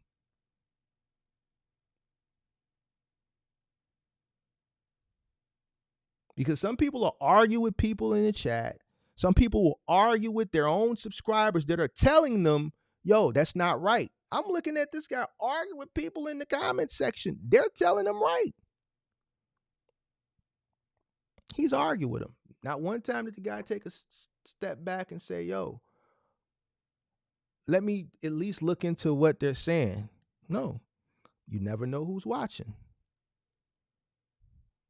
The people in the comment section were absolutely right.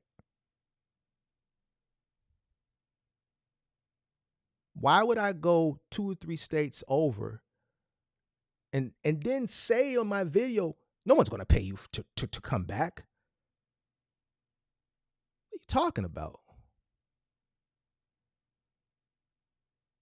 If a customer asks me to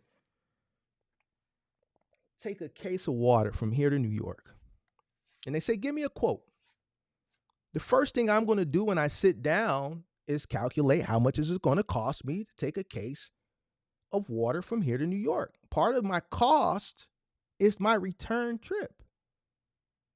I have to calculate my fuel round trip. I have to calculate tolls round trip. I have to calculate labor round trip. I'm charging a customer for a job. I've never heard anybody say, yo, the customer is not going to pay you. What?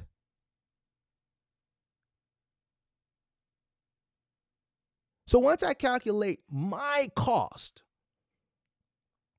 because part of my cost is the cost to return. Then I add my profit on top of it, 20%, 25%, 30%. You have to be careful of the information that you consume.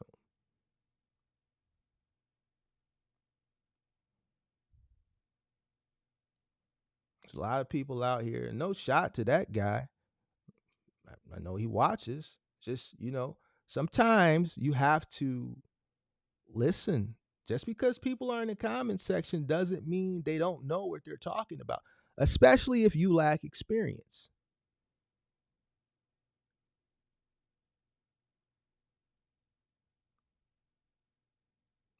That guy did so many things wrong, even the way he acquired the equipment. Overpaid for the equipment.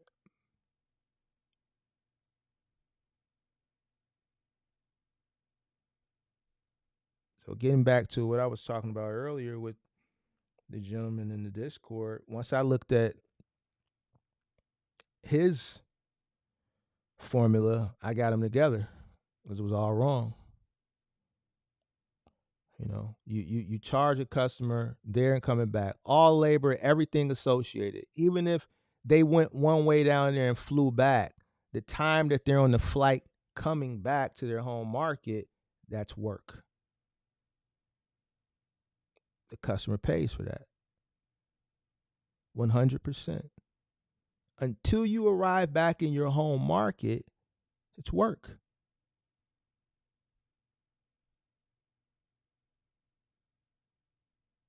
Period. So the lesson here today is, if you're on the new, nobody knows you. You can't charge a premium. You have to charge a fair market value at a competitive rate. Why? Because you have to build up a clientele base. And this goes for any sector when you're dealing directly with a customer and you're trying to establish yourself. You have to build up some type of rapport. You have to build up some type of reputation. You can't just jump in the gate, start charging premium rates because you're not a premium provider. You earn that stamp after years and years and years of dedication, hard work, and your reviews and your references, quality of service is going to dictate that. You can't get that. It's your duty, your job, your obligation to make sure your truck is moving, bringing in consistent cash flow. And you do that by charging competitive rates for profit. Now, I know people love to say, my Mark is telling people to run at a loss. That's not what I'm telling people. Stop trying to misconstrue shit because you are having a hard time out here. Cash flow, consistent cash flow. Consistent cash flow. Getting on base every day. Small hits. Small hits. Try to get on base. You might hit a single. You might hit a double. You might get a triple. You might hit 2 singles this day. But if you steady giving all your energy every single day, swinging, trying to knock a home run, striking out, I'd rather have 7 days a week of base hits than trying to hit a home run every day and striking out. I want cash flow coming in every day. Some days it's going to be this much cash flow. Some days it's going to be this much. As long as it's more than what I started with. Why? I need to get in front of customers every day, especially at the beginning. If I'm not, if your truck ain't moving, you're not making money. One, whether you ain't getting on base or hitting a home run, you ain't making no money. And you're not building up a clientele. See, there's more reason for your truck to be moving just to be making money. You need to get in front of customers. You need to build a footprint for your business. You have no footprint.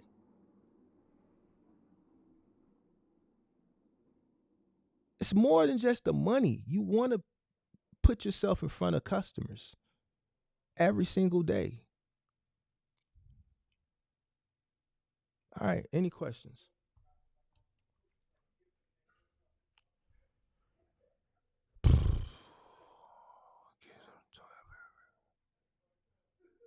Maji says, what gig apps don't have a rec requirement for driver's license? I don't know. I think most gig apps require a driver's license because most gig apps that I can think about off the top of my head require some form of driving. So, I mean, there's gig apps that provide services like Fiverr if you're like a graphic designer or something like that. But if you're talking about like food delivery or consumer goods delivery, something like that, you're going to need a driver's license.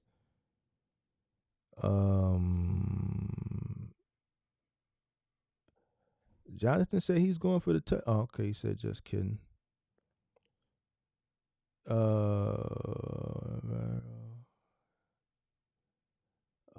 Any questions? Great service, 9 out of 10, never right, positive review, going one time you messed up. Yeah, you're gonna get more, like, customers write good reviews, but the customers, when they feel like they got bad service, they're more prompt to write that bad review more promptly than the customers. Like, believe it or not, I'm still getting positive reviews on my Thumbtack 2 years removed. Like, I've gotten reviews this year for, like, somebody wrote a review on Thumbtack this year for a move that occurred in 2020. It was a 5-star review, but she just wrote it 4 years late. So there you have it.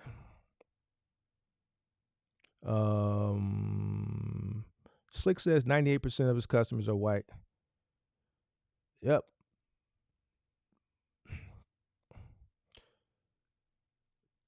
Any questions? Any questions? Any questions? Because they have too much confidence. Kevin says people charge that much. I guess you mean they charge because they want to be better than anyone. They have too much confidence. I don't think it's they want to be better than anyone. I just think people want to make a magnitude of money, but they don't understand when you're building a business, you have to build sustainability. Why do you think when new businesses, let's look outside of trucking. Let's look at businesses in other industries. What do you see when new restaurants open? They offer some type of sale for an extended period of time. Whether they're doing, buy one, get one, or dollar burgers or dollar hot dogs for the first 10,000 customers. What they're doing is letting people know we're here, we exist. We know we have a good product, but in order for people to know we have a good product, we got to get them through the door. So we'll take a small profit margin to build a customer base so that we can get a repeat customer that will make money over a period of time because they're going to keep coming back. Eventually, we'll charge them regular rate, but people aren't willing to try new things at regular rate. You got to get them through the door first, and you get them through the door by offering some type of discount or sale or some type of competitive rate, something that they can't resist. So it's just like this. If you're starting a moving company or delivery company and you're competing, you're at a competitive rate for a specific consumer who's looking for an economical price, they're going to go with the person who has the best rate. They're an economical customer. They're not a customer who is looking for premium service, who, you know what, we're going with the brand name we can trust. No, you have a customer that's looking for an economical mover, all right? And they're looking for an economical price. And you'll turn over more leads that way. And then when you turn over these leads and you go in and you do an exceptional job, this customer is your customer for life unless you mess up. This customer is going to continuously call you, and they're also going to refer you as well. So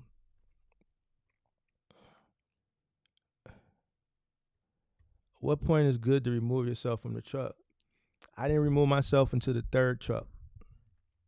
And the reason why I removed myself is because it became too hectic to manage the truck that I was on plus 2 other trucks. So you got 2 other trucks calling you throughout the day to settle up payment and this, that, and the third. Plus, you're on the truck, you're running 3 trucks, and you got the phone that's constantly ringing.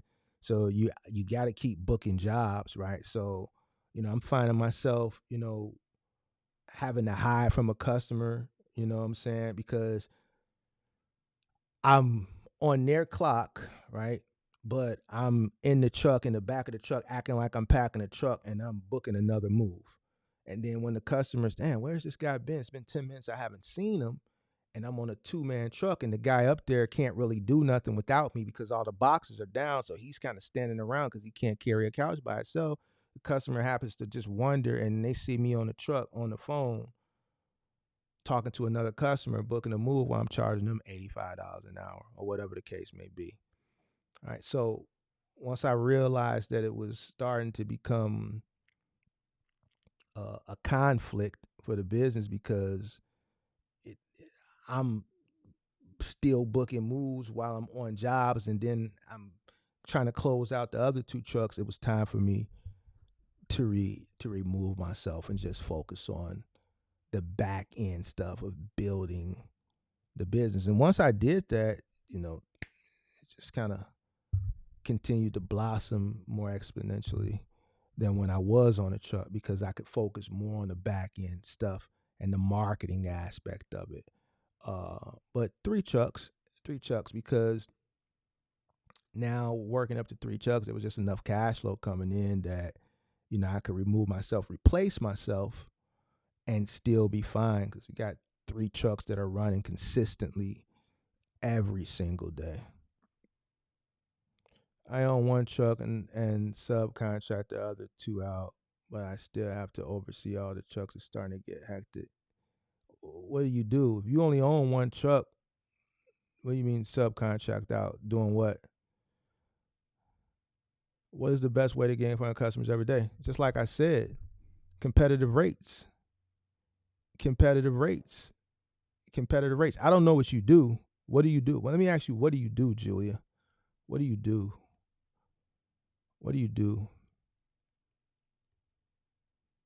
What type of industry? What are you doing with your truck or your cargo van?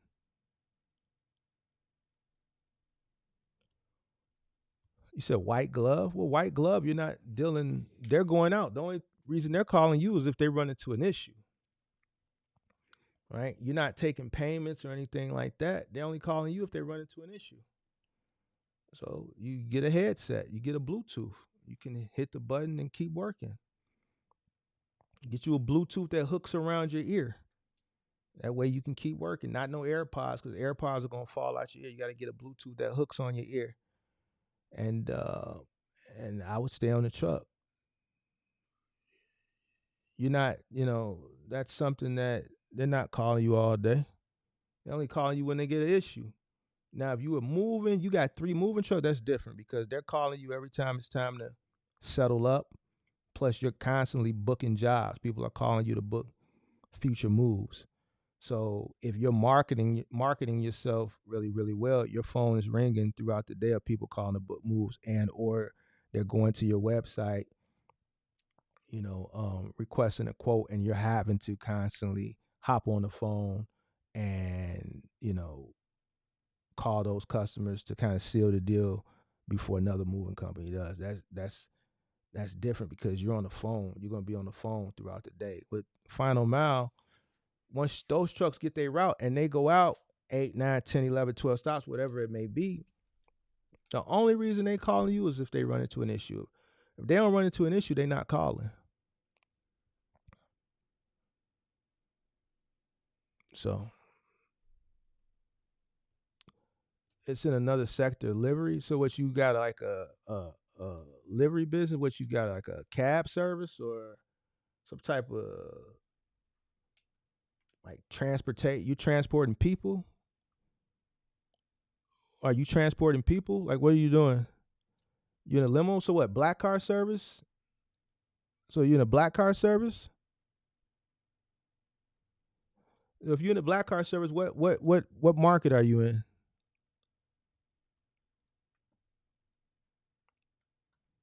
What market are you in? What market? Oh, you in Chicago? So this is what you got to do, because I've already researched this because I was going to do it myself and I opted not to because I didn't think it was worth it for me with the amount of time that is invested, because I was going to get out obviously the first year and build it myself, and I just don't have 100 hours a week to allot to that. First thing you need to do if you're here is you need to sign up with a brokerage. So you need to sign up with a car service brokerage, right? And the reason why you need to do that is because that's the first point of contact for clients that are looking for black car service, right? This is going to give you your dedicated stuff daily, right? So your early morning airport runs, whether you're picking up, dropping off, or round trip, taking someone to the airport, dropping them off, and then bringing someone back into the city. Then you'll moonlight your rideshare apps under your Black Car service. You're going to have to, well, if you're in Black Car, are you licensed with the city of Chicago, or you just have a Suburban or an Escalade, or what do you have? Are you licensed? Do you have delivery license with the city of Chicago?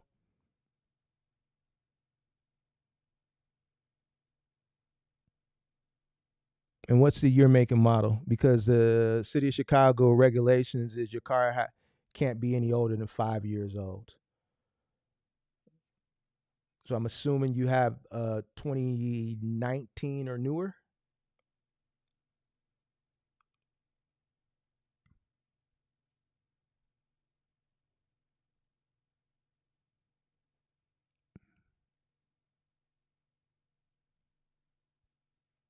Is your vehicle 2019 or newer? All right. So get with a brokerage, right? Get with a car service brokerage, sign up, get the dedicated work from them, sign up with the rideshare apps. Obviously, you're going to have to uh, show when you sign up with Uber Black and Lyft Black, you're also going to have to show your license, and you're going to moonlight on those apps. All right. So you'll probably get work on those apps Friday nights, Saturday nights, so on and so forth. The conventions, obviously, the big conventions, you're going to have to stay abreast of all the big conventions that are coming to town at McCormick Place. But you're going to have to sign up with a brokerage. All right. So if you have Uber Black and Lyft, you're going to have to sign up with a car service brokerage. That's the only way you're going to be able to really make money. All right. So you have to have that brokerage, right? Because they're going to send you those jobs. A lot of the, dignitaries and the corporate clients and the athletes and stuff like that, they go through these brokerages. They've been using these companies for years and years and years. What happens is they put you in front of the customers. Now they're going to tell you, these are our customers. Don't solicit our customers. But if you provide a good service and said individual likes you, I'm pretty sure you'll get proposition. Hey, I come to Chicago once a month, for business. How much would you charge me to pick me up at the airport and, run me around? And then that's where you build your direct clientele. This is how you build your private clients. You have to get with these brokerages. Uber and Lyft in this market for Black, based on my research, because I take Black, like if I'm going out to dinner, going on a date, and I talk to these guys. I talked to them a lot when I was considering, starting that business. They work 100 hours a week. And these are the guys that are still dealing with the brokerages and their moonlighting. Uber and Lyft, Black is just not going to cut it. If you were in LA, you'd make a lot of money and you'd be fine on Uber and Lyft. Do me a favor, go on your Uber and Lyft app right now, not from the driver's side, but go on the passenger side and go to LA. Put an LA address in and an LA drop off and look at all the options. 9.5 times out of 10, Uber Black will say no cars available. Uber Black in LA is more popular than Uber X. Why? Hollywood, so on and so forth. You got a lot of rich Hollywood, not just actors, execs. You got all these people that just don't want to take a regular Uber because this is LA. Everybody's rich, everybody's famous. Even if we're not famous, we're somebody. It's just somebody you may not know. And we can't be seen if TMZ is out front of this restaurant pulling up in a Hyundai Sonata. We got to pull up in a Black. It's harder to get a Black in LA than it is in UberX. Go on your app right now. Go on your app right now and go to LA and put an LA address in and an LA drop off and look at UberX, Uber Comfort, Uber whatever, Uber this, Uber that, and then scroll all the way down and look at Black. 9.5 times out of 10, it's going to say no cars available.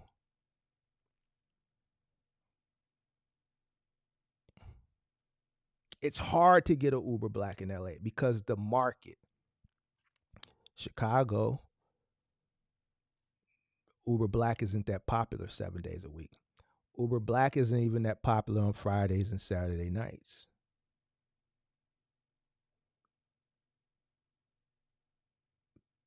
So, it's all about market. It's popular when there's a big convention in town. But even then, this market is saturated with a lot of Uber Blacks. Why? A lot of the taxi cab drivers converted over to Uber Black. Not all of them converted over to just rideshare. A lot of them converted over to Black. Right? There's no more limousines. All the old limousine drivers are now converted over to Black. So you got taxi cab drivers converted over to Black. Limousine, because limousines don't exist anymore. They're extinct. They converted over to Black. And then you just have people that just rather deal with Black, right? But we don't really have a market for consistent Black rides like in LA does. Everybody in LA wants to take a Black. Everybody. So you got to sign up with a brokerage. You have to take those jobs, right, that the brokerage sends you. And then obviously you got to moonlight, throughout the day. When you are working with those brokerages, you got to, sell yourself. You're not supposed to. Most of their contracts are going to say you can't solicit their customers, but you're going to have to figure out a way to do it without breaking the contract, and that's how you build it. You need to run ads around prime time as well. So prom, you need to run ads. You might need to run internet ads for like weddings. You probably want to build a static web page and have someone SEO it really, really well for customers that, are looking for Black car service, so that you at least do have some type of web presence. And you want to try to find some way to market yourself to consumers that may,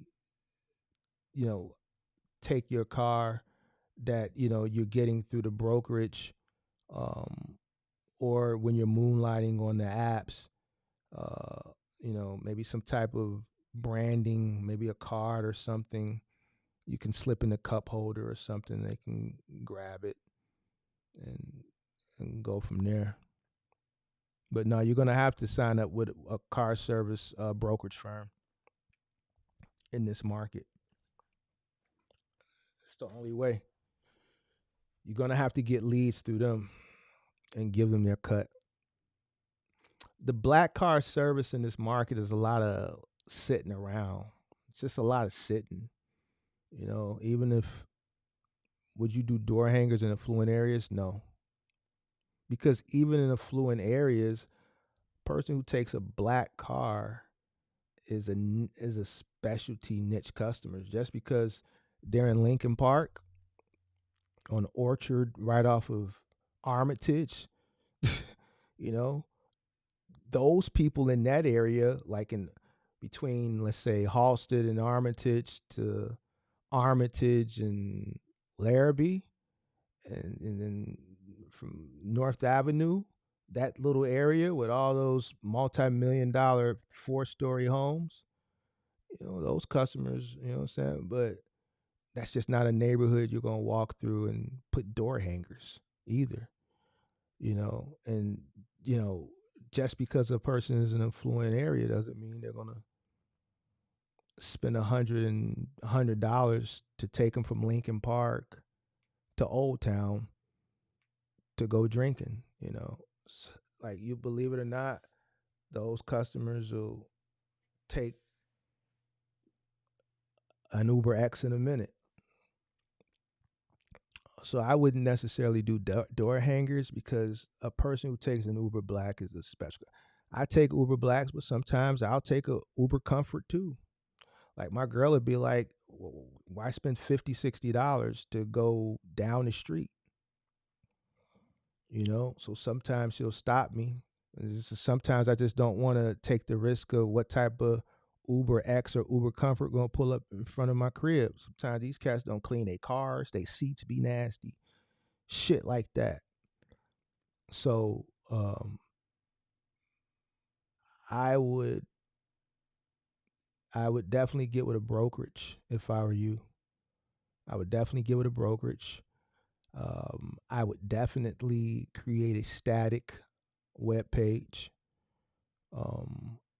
I would definitely create some type of direct marketing online, which is going to be directed towards consumers that have looked for car service, so that those ads aren't just going out just to random people that aren't looking for that type of service. New Lenox, Hinsdale, Oakbrook, Clarendon Hills. No. See, most of your black car service is going to come from downtown hotels. A lot of them are going to be people who are in town on business, affluent business people who are in town for conferences at the McCormick Place, sports figures, affluent people that live in the city of Chicago, in and around the downtown area or the affluent areas like Lincoln Park, Edgewater, Wicker Park, Bucktown, Streeterville, Old Town, New City, all in and around that area. This is where you want to market yourself to, those areas, right? New Lenox, Hinsdale, you may catch someone that wants to come from that suburb for a night on the town, but frequenting those areas is like your business is downtown, right? Because this is where the McCormick Center is. This is where the hotels are. So those suburbs are affluent, but your volume is downtown. You want to stick to where your volume is. You want to get short premium rides, picking up someone at the Trump, taking them to the McCormick Place. That's a 10-minute ride that's probably going to pay you $70, $80. Picking up someone at the McCormick Place, taking them back to the Trump. Picking up someone at the McCormick Place, taking them to the Virgin Hotel. Picking up someone up at the Trump, taking them to the Hyatt on Columbus, to the Fairmont on Columbus. Picking someone up at the St. Regis on Wacker, taking them to the McCormick Place. Then you got these conferences there in town. What happens after the conference? You got a big conference in town. What's the one? Because I live right by the McCormick Place. One of the big ones that comes to town is I think it's the breast cancer one. I forget what they call it. It's always chaotic when that one comes.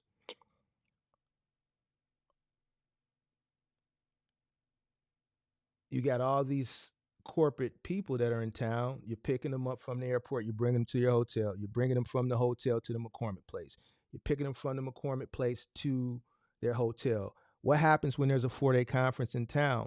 A lot of the companies that have booths at the conference, they host dinners. They host events in and around the city, mostly downtown. When you take them back to their hotel, now you're picking them up from their hotel, taking them to dinner. What happens after dinner? They want to go somewhere else. They might want to go to Boss on Clark Street for drinks. pick them up from dinner. You might pick them up from Gibson's Italia. Not the steakhouse on Rush. You might pick them up from Gibson's Italia over on Canal. And then you might take them to Boss on Clark Street. Then you pick them up from Boss, take them back to the hotel. Then pick them back up to the hotel in the morning, take them back to McCormick Place. And the cycle repeats itself all over again the next 4 days that they're in town. Those are the clients you want because they're going to book you for the whole day. You're going to make a lot of money, but you're going to be sitting around too. That was another thing that deterred me from it. So, but this is what you do. How would I target and market frequent flyers? Frequent flyers? Talk about in and out of town? I did the cancer conference 5-day charter. That was nice. Yeah, that's the one I'm talking about, the cancer one. That's the one where it's like 40, 50,000. So the biggest ones that come to Chicago is the cancer one and the goddamn volleyball, that girls volleyball tournament. That shit is crazy, man. It'd be so hectic around here. It's between those two conferences. I'm telling you the most hectic that I've seen it in my area. Because we get noticed when those two conferences come to town. That cancer conference, that volleyball tournament, Beyonce playing Soldier Field, Taylor Swift playing Soldier Field. Now, even with those two, the concerts, a lot of money, right? You can make a lot of money targeting those concert days because now you got, concert goers, affluent concert goers that, you're going to go and pick them up and drop them off. Right. So, yeah, I wouldn't necessarily, me personally, I wouldn't do flyers. I'd do business cards. I think flyers are a little bit too bulky for an affluent customer. I mean, you're handing a businessman a 5x9 flyer. Do you hand a businessman a business card? Something small they can put into their Rolodex, they can put into their briefcase. I don't think a flyer for this type of business suits. I think a business card is the professional thing. I think a business card for a business person, because most of your customers are going to be business people. You're going to moonlight the club people. You're going to moonlight the concert goers. Most of your clientele, airport, McCormick Place, dinners, these are going to be business people. So I would do business cards. I wouldn't do flyers. So I would maybe talk to some of the concierge at a lot of these affluent hotels, right? I don't know where you're moonlighting at, but you might want to kind of chill like on Wacker in between the Langham and the Trump, right? If you're not chilling there, you might want to chill on Chicago, not on State, or on Russian, somewhere near Russian Oak, right? You'll probably get more pings for black car service clientele in those areas. I mean, marketing and advertising for frequent airport travelers. Yeah, you can do that. You can utilize that as part of your discount. It goes back to like what I said earlier. You want to outprice your competition. So there's a guy that I use frequently, Arab guy. But if I can find someone, and he has an Escalade too, if I can find someone that offers a better rate than him, then I'd be willing to take it myself. So you kind of want to outprice your competition as well. So whatever deals you can offer, you don't even necessarily have to do frequent flyer. If a person is traveling in town, they proposition what you charge. Well, who do you normally use? Okay, I use this guy. He charges me $600 or $750 for the day. Charge him $650 for the day. Charge him $700 for the day. And just go from there. You don't necessarily have to do frequent flyers. You can just do consistent customers. A guy that comes in for business once a month, just beat your customer. Even if you beat your competition, even if you beat them by $50. I know I referred my guy to a friend of mine whose daughter went on prom this past year, and it was $750 he started $750 for the day. So he still kept that $750 for those 6 hours because he had to sit at the prom when he dropped her off, and he had to sit there those 5 hours or so for her to come from prom and then take her back home. So he still charged because he had to sit. He couldn't really go do because he had to be ready for her whenever she was ready, just in case she didn't want to stay to midnight. So, that seems like the going rate. So you might want to charge $50 less. You know what I'm saying? So it's all about how you market yourself. But you're going to have to sign up with a car service broker because they're going to give you the leads that you need. In this market, waiting on Uber Black and Lyft Black, this ain't the market for 7 day a week, all day Black. LA, if you were in LA, you're going to be booked and busy with Black all day long. All day long. You said you want to be my partner. All right, well, DM me your contact. Send me a DM me your contact and send me a screenshot of your business card. Send me a screenshot of your business card. DM me your contact information.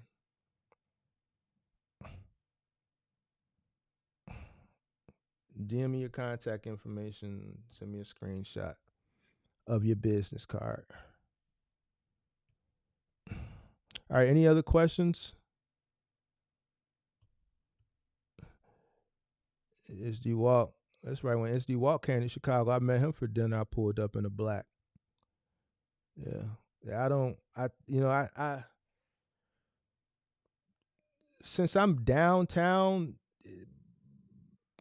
Blacks are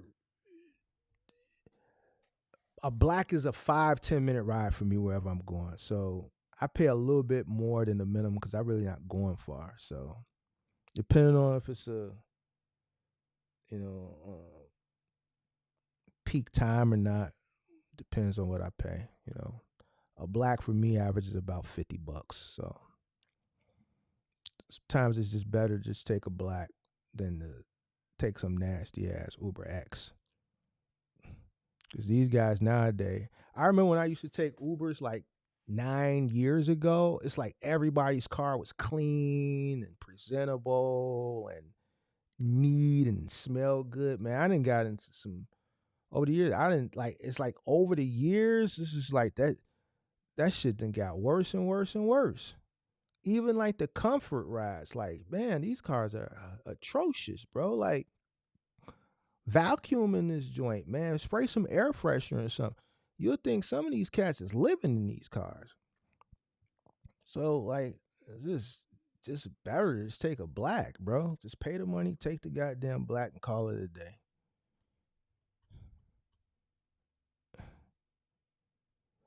What are some strategies you would use in the times we live in to retain workers for their work weeks? Pay them. One of the guys I was talking to this morning, pay them. Y'all, listen, you have to pay people nowadays. Point blank, period. You want to retain people, you got to pay them. That's the secret sauce that don't nobody seem to get or want to do. Like, yo, you are a business. If you have one truck, your payroll may be more than what you actually take home. If you got 2 guys on a truck and you're paying them $40 an hour, and after everything is paid at the end of the day, it's a possibility your labor costs may be more than what you're able to pay yourself. And like, what are we getting? Like, why do people think you're supposed to make this exorbitant amount of money with one truck? Like, like the object is to make money daily. That's the problem. Everybody trying to hit home runs. I keep telling y'all, you got to pay people, bro. Sitting, that's all. Bro, I maxed out during the pandemic at $60 an hour. I was paying people $60 an hour during the pandemic. Absolutely. Absolutely. Just because I was able to charge more money, I passed that along to the people. The company eats more, everybody eats more. And two, I had to keep people coming to work. I had to combat the PPP, man. I got to combat the PPP. So I have to pay more. Period. It is what it is, bro. Like, I'd rather make some money than no money. Period, bro. I understand the way this shit work, bro. You need people to make money. In order to keep people, you got to pay them handsomely. It's point blank, period. It's like no magic potion. There's no like silver lining or whatever the saying is. That's it. You got to pay people, period. Today, in the times we're in, there's too much competition out there. A person can literally not come work for you because you want to be cheap. And if they're signed up for one of these apps, they can go make the same amount of money that you're going to pay them instantaneously themselves. Like, this is your competition. Long are the days when I was getting started where it was either find a job or be broke or go sell dope. There was no gig economy to compete with. People didn't have an instant click option to make money. That shit is new. So you got to pay people handsomely. You have to give them motivation to want to come to work. You don't want a person sitting on the edge of the bed contemplating if they're going to show up or work or not. You want them motivated because you're paying them well enough that they don't want to miss the opportunity to make an exponential amount of money that particular day. That's just it.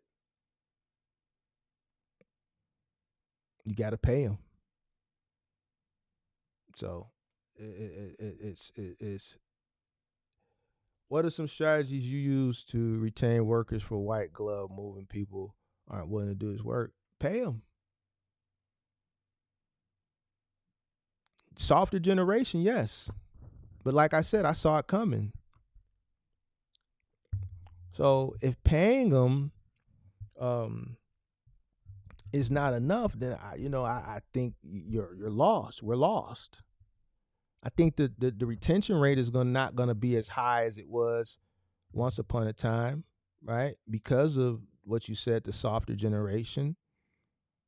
But you're gonna have to pay people handsomely, and you're going to always have to keep new people coming in. You're gonna always have to have new people coming in. You're always gonna have to have your finger on that hire button. You're gonna always have to be constantly training people and rotating people in.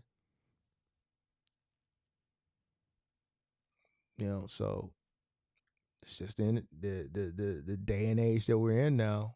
Or you're going to have to market to a demographic of individuals that are willing to do this work.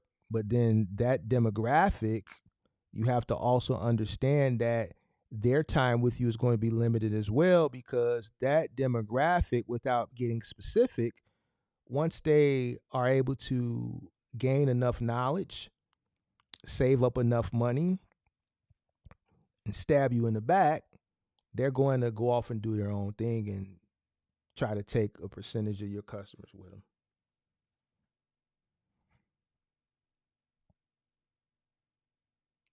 So that's just where we are right now with it. All right. Any more questions? White gloves. So the account managers are constantly calling me. The account managers are constantly calling you. Why are they calling you so often? Why are the account managers calling you so often? The only reason I can see the account managers calling you often if there's issues. If you have crews that have dedicated routes, there shouldn't be a reason the account managers are calling you frequently throughout the day. What are they calling you for?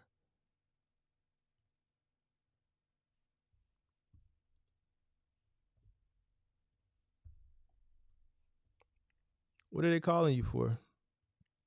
Any other questions before I get out of here?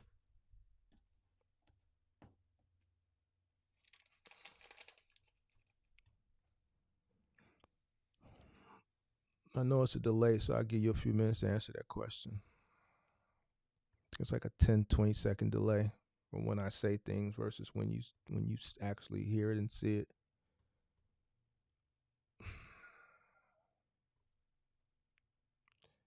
Julia says she solicits to Uber and Lyft customers. Yeah, that's fine.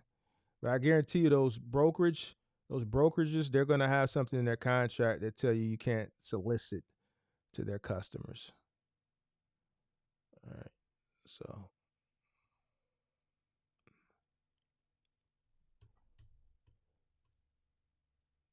I'm gonna give what's his name another minute. Talk will walk another minute. See if he's still here to answer that question so I can answer, and then I'm out of here. I'm gonna go to the gym. It's leg day. It's leg day today. Leg day today. We gotta get this leg. We hate leg day, but we gotta do it. We hate leg day and we hate back day, but we gotta do it.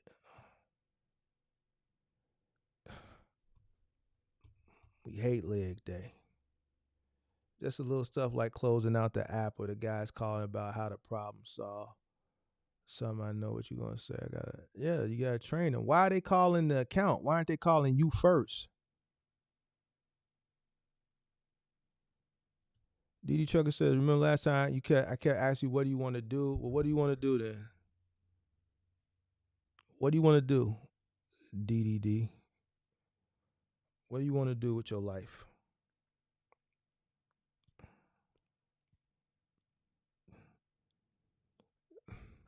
Yeah, I hate leg day, man. Leg day is rough, bro. I don't know what it is about legs that I hate, but I hate it. I hate that shit to death. But guess what? Every leg day, I'm doing legs. I got a job opportunity on Monday delivering tires Monday through Saturday. Okay. That's what's up.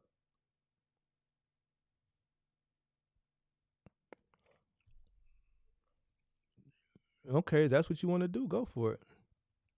Appreciate you, Carlos. From 6 a.m. to 3 p.m., then I'm going to be on load boards from 3 p.m. All right, so if you got a dedicated delivering tires, more than likely you're not going to be able to pick loads off the load board to go regional or OTR if you got to be at work at 6 a.m., bro. What do you think you're going to pick off a load board from 3 to 8, bro?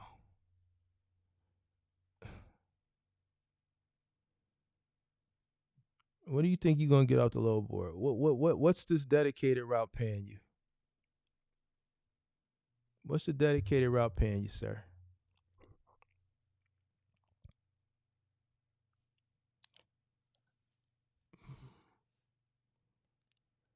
That's it? Oh hell no. You got a 26-foot box truck? That's what you say you want to do? Psst. Tweaking, bro. $375 a day? And you gonna do that? You got a 26-foot box truck? All right, if it's meant for 15, 16 footers, you got a 26 footer, so it's overkill. Your equipment prices you out of that contract. Your equipment is going to price you out of that.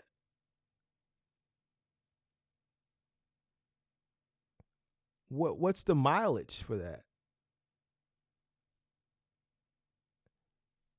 What's the mileage for that? And how many tires, how many stops? I mean, you can do what you want to do, but $375 for a 26 footer, your equipment is gonna the cost to operate your equipment is gonna price you out of that opportunity. How many miles are you going, sir? What mileage radius did they give you? Is it up to 150 miles a day? Which it probably is going to be if it's tires. And I forgot. I think you're not in a really big market either, so.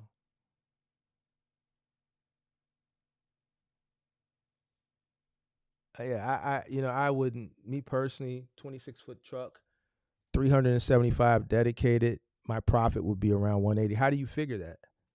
How do you figure your profit is going to be 180? How do you figure that?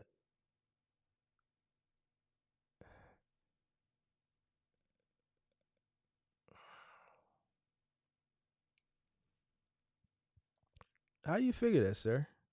Where are you coming up with these numbers?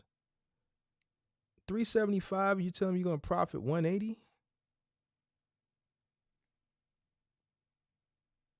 How? What about your truck?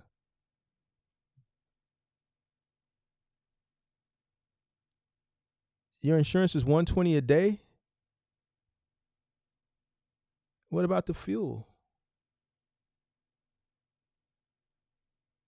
Your insurance is 120 a day? That's right, you were young. You're a young buck.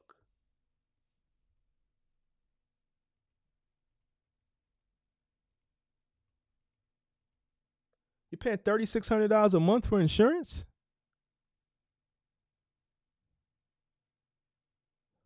How much are you paying for insurance, man?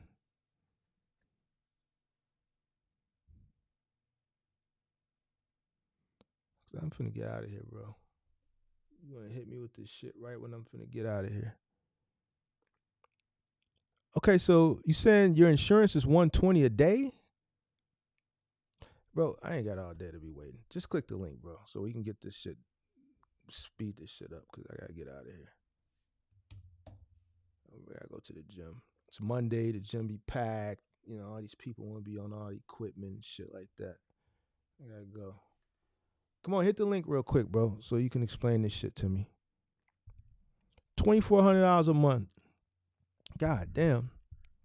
How much is your truck note?